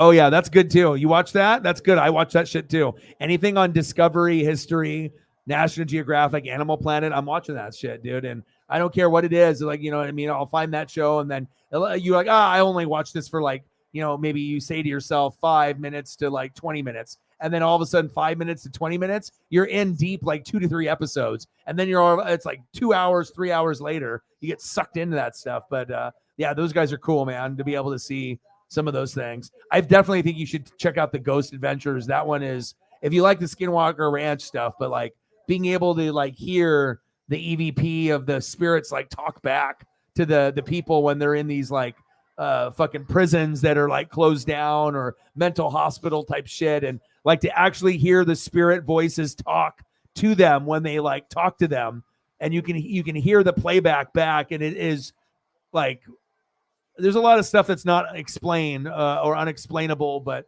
that show I think you would love, man. It's so good. Well, we were just going to get in here to do like food or whatever we want to do. A little low night on the donos, but it happens and whatnot. But you always hope that you get the right people to come through to show a little love or to have something to talk about. Yeah, I absolutely watch the Unexplained. I do. It's awesome. I've watched so many episodes of that. It's a William Shatner, dude. I can watch that. Sometimes I'll do a marathon. I can watch that shit 6 hours straight. Period. No problem. That one's good. And then so that one has William Shatner, and then there's another one that has Lawrence Fishburne, where it has like another histories, mysteries, or whatever, and then it's got like these interesting stories of crazy things that have happened in the past as well. That I would recommend too.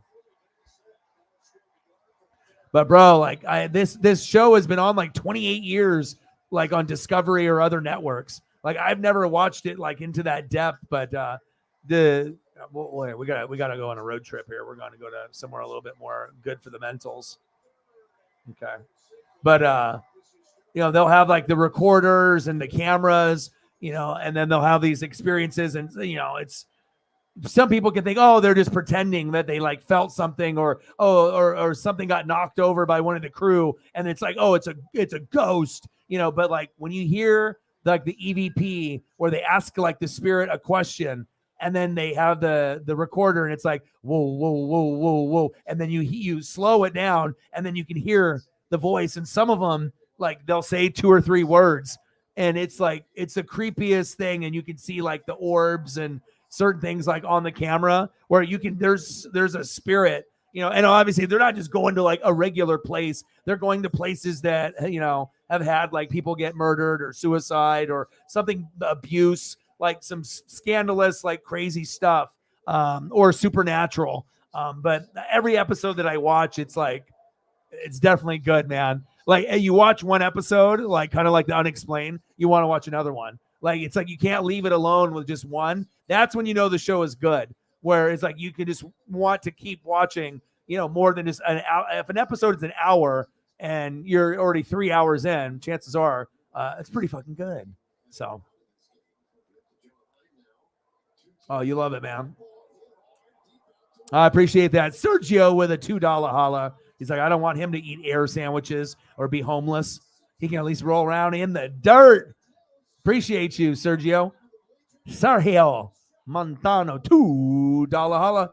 Bang, bang. I appreciate you, man. I'm always going to keep it real. Yeah. And like I said, regardless if we have a bunch of people or nobody, if I have a lot of donos or no donos, I'm always going to keep the, approach the same. I'm always going to try to be optimistic and everything. And, like I said, this is a part of my therapy too. So. bro. They did a few episodes earlier today, and they've been going to like some of these like prisons, and they'll have like people that were locked up like at some of these places, and you can tell like they don't want to go back in there. And there's definitely some weird like like presence in there, and then they go back and you can like watch like the film, and you see stuff like anomalies and like stuff like shadows and presences, and things move, and it's like not edited. It's like it's right there. Like sometimes things happen when they're just sitting there, like prepping to go into another building, and they're just looking at the cameras, and then you see something, or hear something. The ones that are the best though is when they're talking, to either a demon presence, someone that died or got killed, a soul, whatever, supernatural on the other side, whatever it is. But you hear the voices, and they're not going to communicate with those guys every show.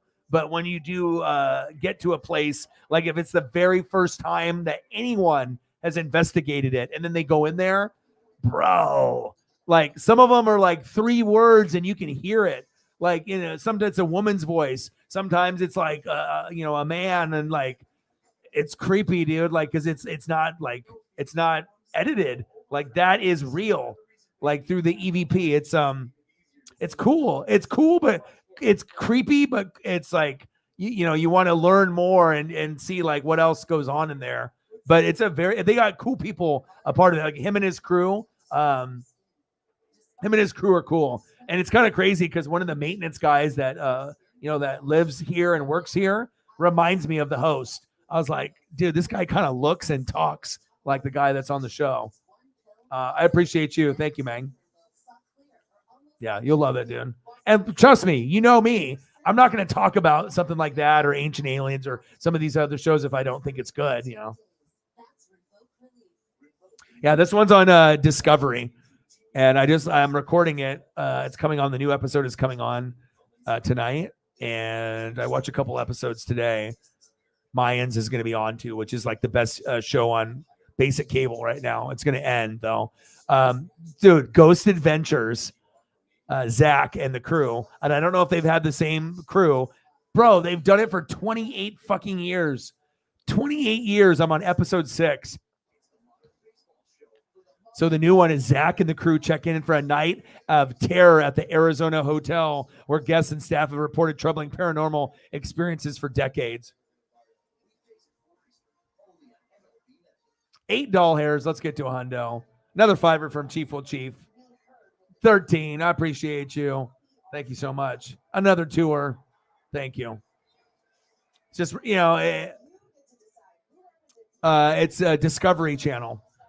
So they've done it for 28 seasons. And like I said, when they go to like these prisons, or sometimes they go outside into these like caves, for like, minors, maybe, something happened or whatever. But I'm telling you, they a lot of times these people will stay overnight. So they go during the day, but then they'll stay at night. But then they usually go back for like a second or third like overnight thing. And that's where like the paranormal shit usually will happen, when it's obviously at nighttime. And like I said, it's scary and creepy, but cool at the same time.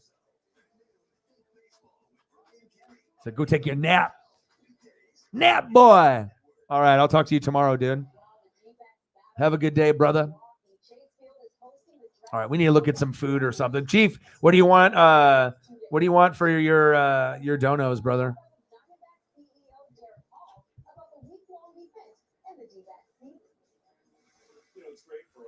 Yeah.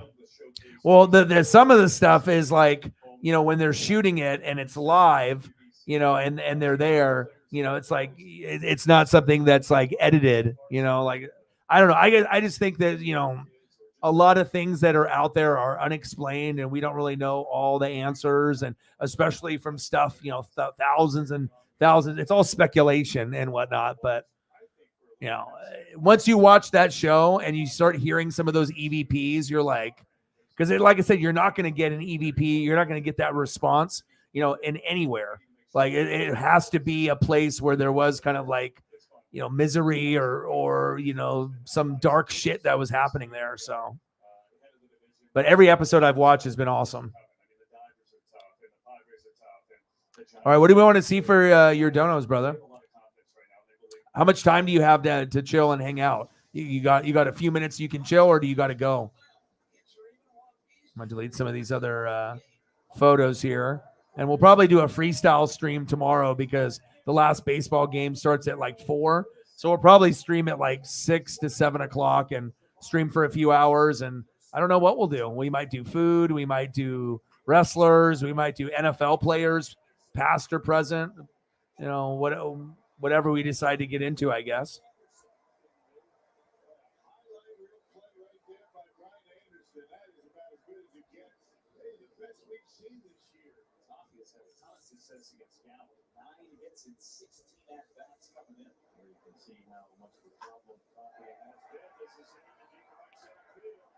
Yeah. Well, you got to think, they're only going to have so much money for, your top 2 guys. And if that's your number 3, then sometimes, there's going to be certain pieces that get sacrificed. So, because, I mean, if you had a choice between Tatum, Jaylen Brown, or Smart, who's going? Smart. So, like, you appreciate what he did, but in their eyes, they can probably get someone at some point to be close to what he did or better. I assume that's their thinking. So.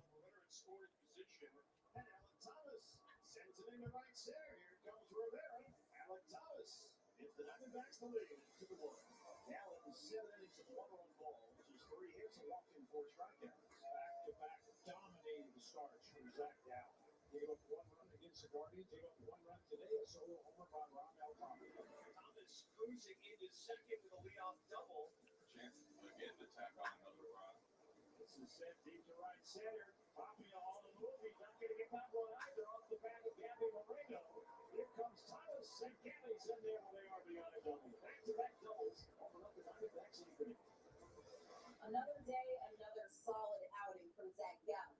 Zach Attack followed his previous start on June 16th of going 7 innings and allowing 1 earned run by matching those totals on Wednesday against the Brew Crew. Gallen is up to 5 such starts this season, tied for the most in the majors.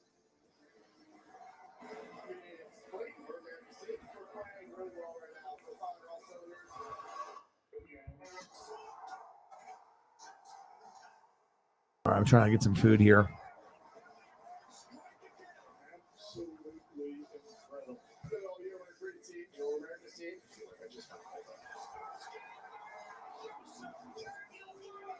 But let me know, Chief.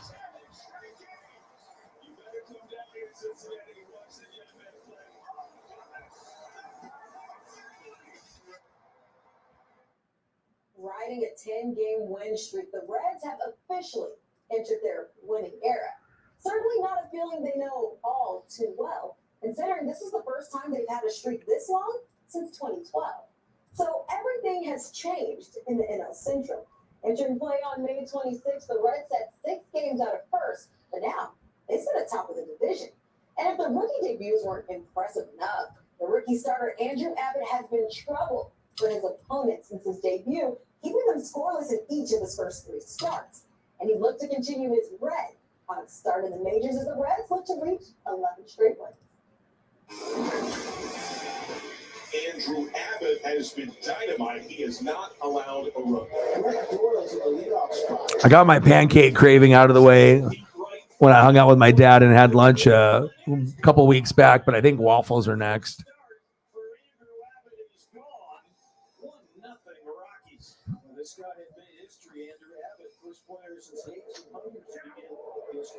Yeah, I'm not usually a person that, for the movies, but when it's like a 1 hour documentary or like show, I definitely like those.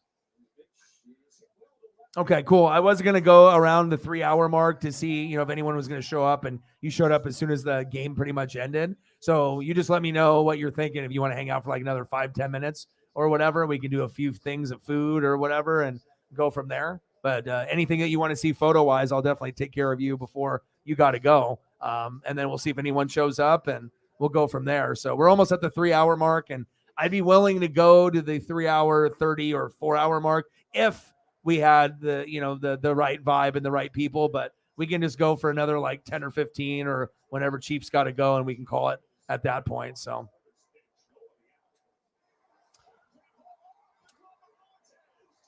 In general, I'm definitely a believer. I think it's be very, kind of like close-minded to think, in this huge universe, and we don't even know how big things really, really are. To think that we are it, there's no way. So.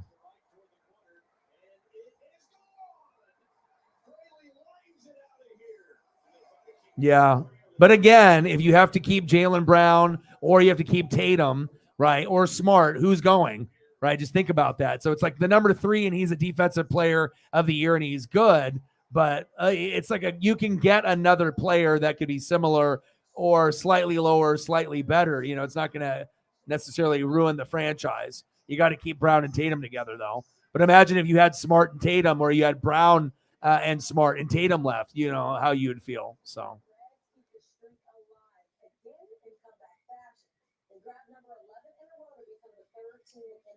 Yeah, 5 to 10 minutes is good. What do you want for food? What do you got? Let me know.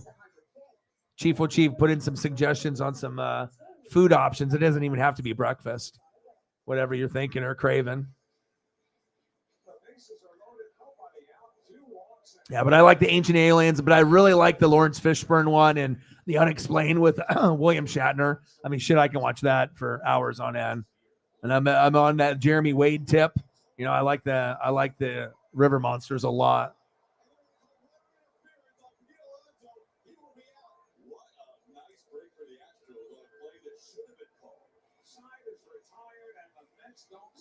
I'll keep getting some deliciousness while we're just chilling. Of course, I talked about it earlier today. I'm always reading, bro. I'm always reading and watching film and whatnot. And damn right it is, dude. And I don't know, like, if I read, about all the things. So with like the military and some of the stuff that they have, it only supposed to go from like, 1,000 to like 5,000 or 1,000 to 4,000 feet. That's like the most. Fucking the Titanic is down at like 12,500, like the deepest of the deep of the deep.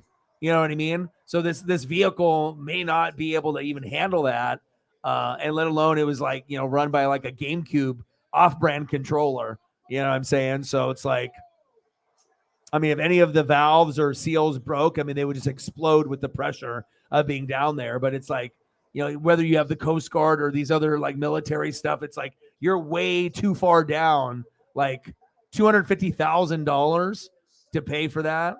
I mean, the guy should have just, showed him a monitor or whatever and like, oh, we're here, or whatnot. But I don't know why you would even if you're like a billionaire, and you want to go to space or go see the Titanic and do something risky, but you probably never think that you're going to die there.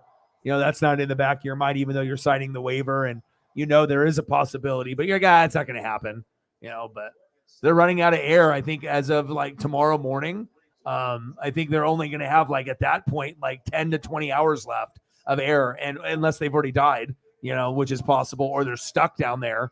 I read a report that they went down there to do a mission with not like all these people. And then it got stuck like underneath, one of the like, parts of the Titanic, like they got like caught up underneath one of the engine things, like ports or something. And then they had to wait a while for it to come free, but eventually it did. But the mission for them, they were only supposed to be gone for a couple hours. And now they were supposed to be back Sunday. It's Wednesday.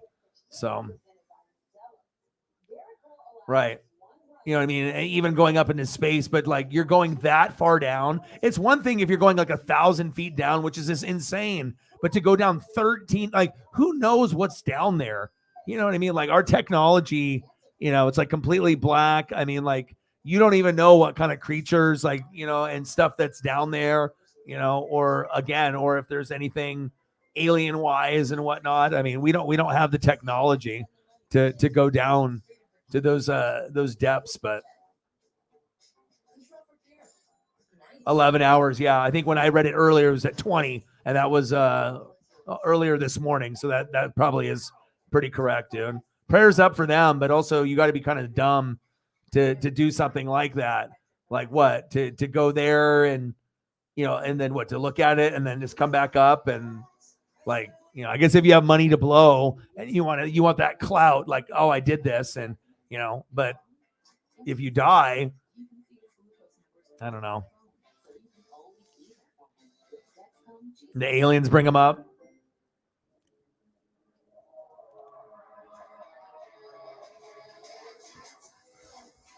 Yeah, they always be talking too about like you know, they see vehicles that go, you know, from the air into the water. It's like shit. If you can go 500 miles an hour underwater, that's not us. That's, you know, it's like you see some of the vehicles that we have. They're like, oh, you know, 500 miles an hour. You know, the speed of sound or like 700, and then they see these like things like the government, you know, like they declassify, or you watch like a show and it's like, oh, 3,500 miles an hour. Like we don't have that technology, so obviously, you know, something above and beyond. I started my own app company, and with Cricket, I'm able to answer calls from my engineers and investors. And Yeah, I mean, prayers up. I hope we end up having a, you know, a good result. But I mean, it's. I mean, you're talking about that type of depth. I mean, anything could have happened too. You know, some kind of sea creature, some kind of shark, or some kind of attack. You know, some giant octopus or, you know, squid or something. I mean, who knows? Or they might be stuck down there. They might have already passed a long time ago. Elliot in the building. What's good?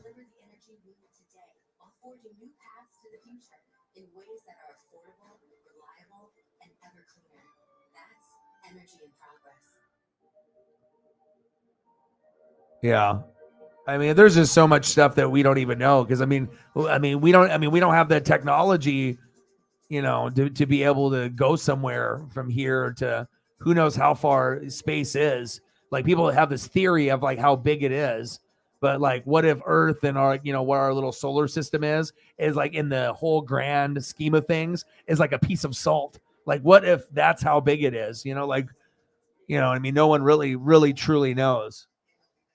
I mean, they got the telescopes and the scientists and all, you know, that stuff, but that's only gonna take you so far. A lot of unexplained out there in space and in our waters too. That's facts. We asked you before the break who has the lowest career ERA against the Mariners with at least 75 innings pitched. The answer, MLB Network's own Pedro Martinez, who had a 157 ERA in 103 innings versus the Imps. Cole is third all-time behind Pedro and Matt Harrison. New York is coming off of a dazzling performance from Garrett Cole on Tuesday night, but shit, yeah. Well, they're already going to be making a movie off of that, but like obviously the CEO of the guy with the vehicle. Did you ever see the video? They have it circulated, but there was like an interviewer that went in, but like some of the pieces look like makeshift. It's not like regulated by the government. And then literally it's like one button inside the capsule, and they got like an off-brand GameCube controller that they use to control the device going to that depth. Like, okay, you got a GameCube controller, you're in a tube, and you're going to go down 13,000 feet, and like, you know, military and all the people that can help only have technology to go to maybe down to like 4. Why are we going 13 to assume that you're going to make it to the Titanic and then everything's going to be good? 250,000 well spent. It's wild, man, what people will do.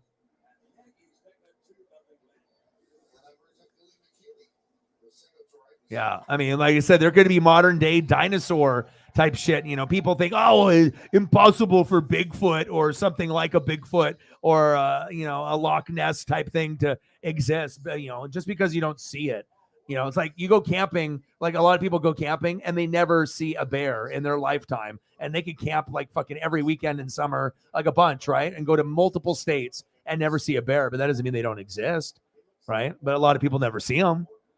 You know, but especially if you have something like a Bigfoot or something that we don't understand that typically goes out only at night. I mean, who the fuck is out there in the middle of the forest in fucking darkness, you know?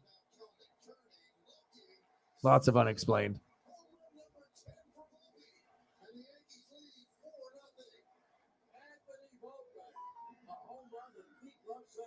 Porzingis.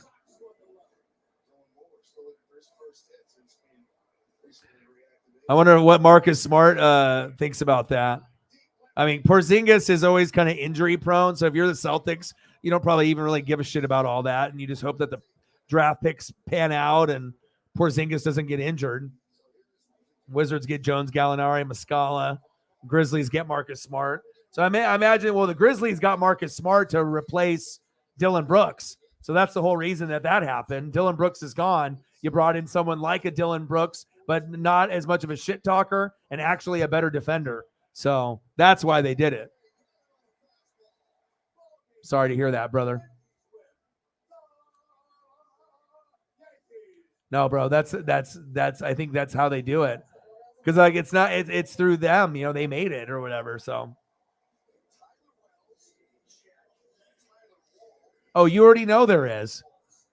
You already know. I mean, dude, think about just like, okay, like if you look up at a tree or a building, you see something that's like 50 to 100 foot and how big that is. Imagine going like in the depths, like even if you go to like a lake, or whatever, it's like, oh, how deep is this? Oh, 200 or 300. It's kind of hard to fathom like how deep 200 or 300 feet is, let alone thousands. And then you're not only 1,000 feet, but then you're going 12,000. Like how much? Yeah, I mean, you're going to get like, bioluminescence where you get stuff that probably glows. But I mean, think about all the things that we've seen, in books or on shows that look like, what the hell is this? Weird teeth, weird eyes, But I mean, again, once you're going into the depths of that, nobody knows what the hell is down there. Like no one.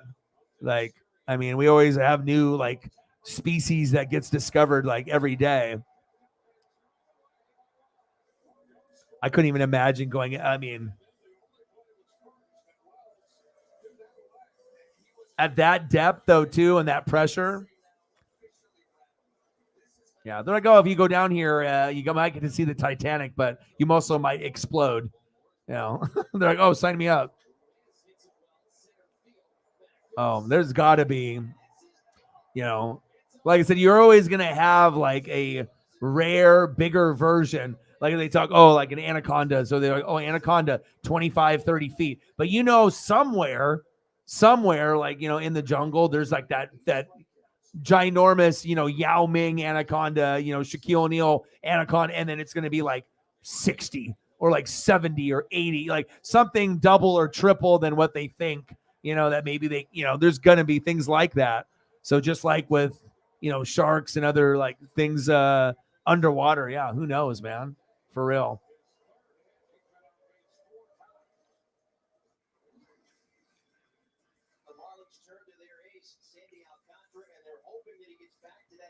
Yeah. Oh, yeah. They have quite a few that are like that. Definitely can be fucking scary for sure. Anything that you want to see, Chief? You got anything, obviously, food-wise or anything here? We'll probably wrap it up here in just a couple minutes. I know people probably are going to try to go, and I do appreciate the support coming in at the end. Shout out to Sarah and Chief for helping that, and then hopefully we can get some more people to come through. We'll be doing a freestyle stream tomorrow, probably between I'll start it between 6 and 7, and we'll do whatever we decide to do since there'll be no real sports going on. But you let me know if there's anything last minute. I'm just trying to get a little breakfast vibe going here before I call it a night.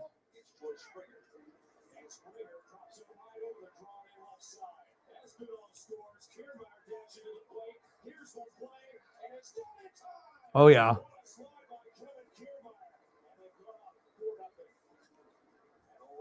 Right.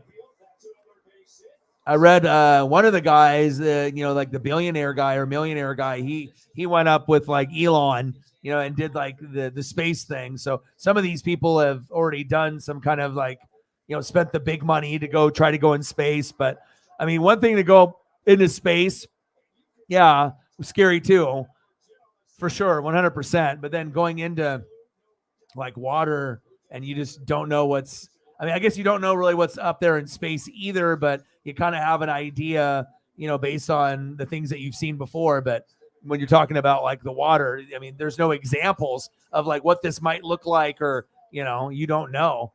I mean, besides, you know, them with the cameras. It's just crazy for me to think that 12,000, 13,000 feet, you know, and if our military and like government and like they can only go down with the technology, you know, safely like 1,000 to 5,000, why the hell are you going down any past that? Like, no, like, you know, it's like you're asking to die. And I guess, you know, hopefully they survive though. For real. All right. I appreciate you. And then we'll grind it out tomorrow. Like I said, I'll do a post in the morning and whatnot. I know I think I need to watch that as well. Well, Chief O'Chief, Sarah, Sergio, all y'all. Sergio, I appreciate you as well for the support. You know, anyone that will be able to support the dream, it definitely is much, much appreciated. Big win for the Dodgers. Pretty surprising. You know, Shohei 12 Ks. Normally you're not going to, you know, lose a game like that, but shit happens. It's just crazy. It ended up being 2-0, 2-0, 2 days in a row. Weird. But I appreciate all you guys. Thank you so much. Everyone that donated, shared, commented. Love you guys, and I appreciate you guys very, very much. And we'll be back tomorrow for another stream. So I hope you guys have a great rest of your night. And I got one question for you. Who you know talk sports like us? Your boy Ryan, Northwest Sports Fanatics, and I'm out. Gang.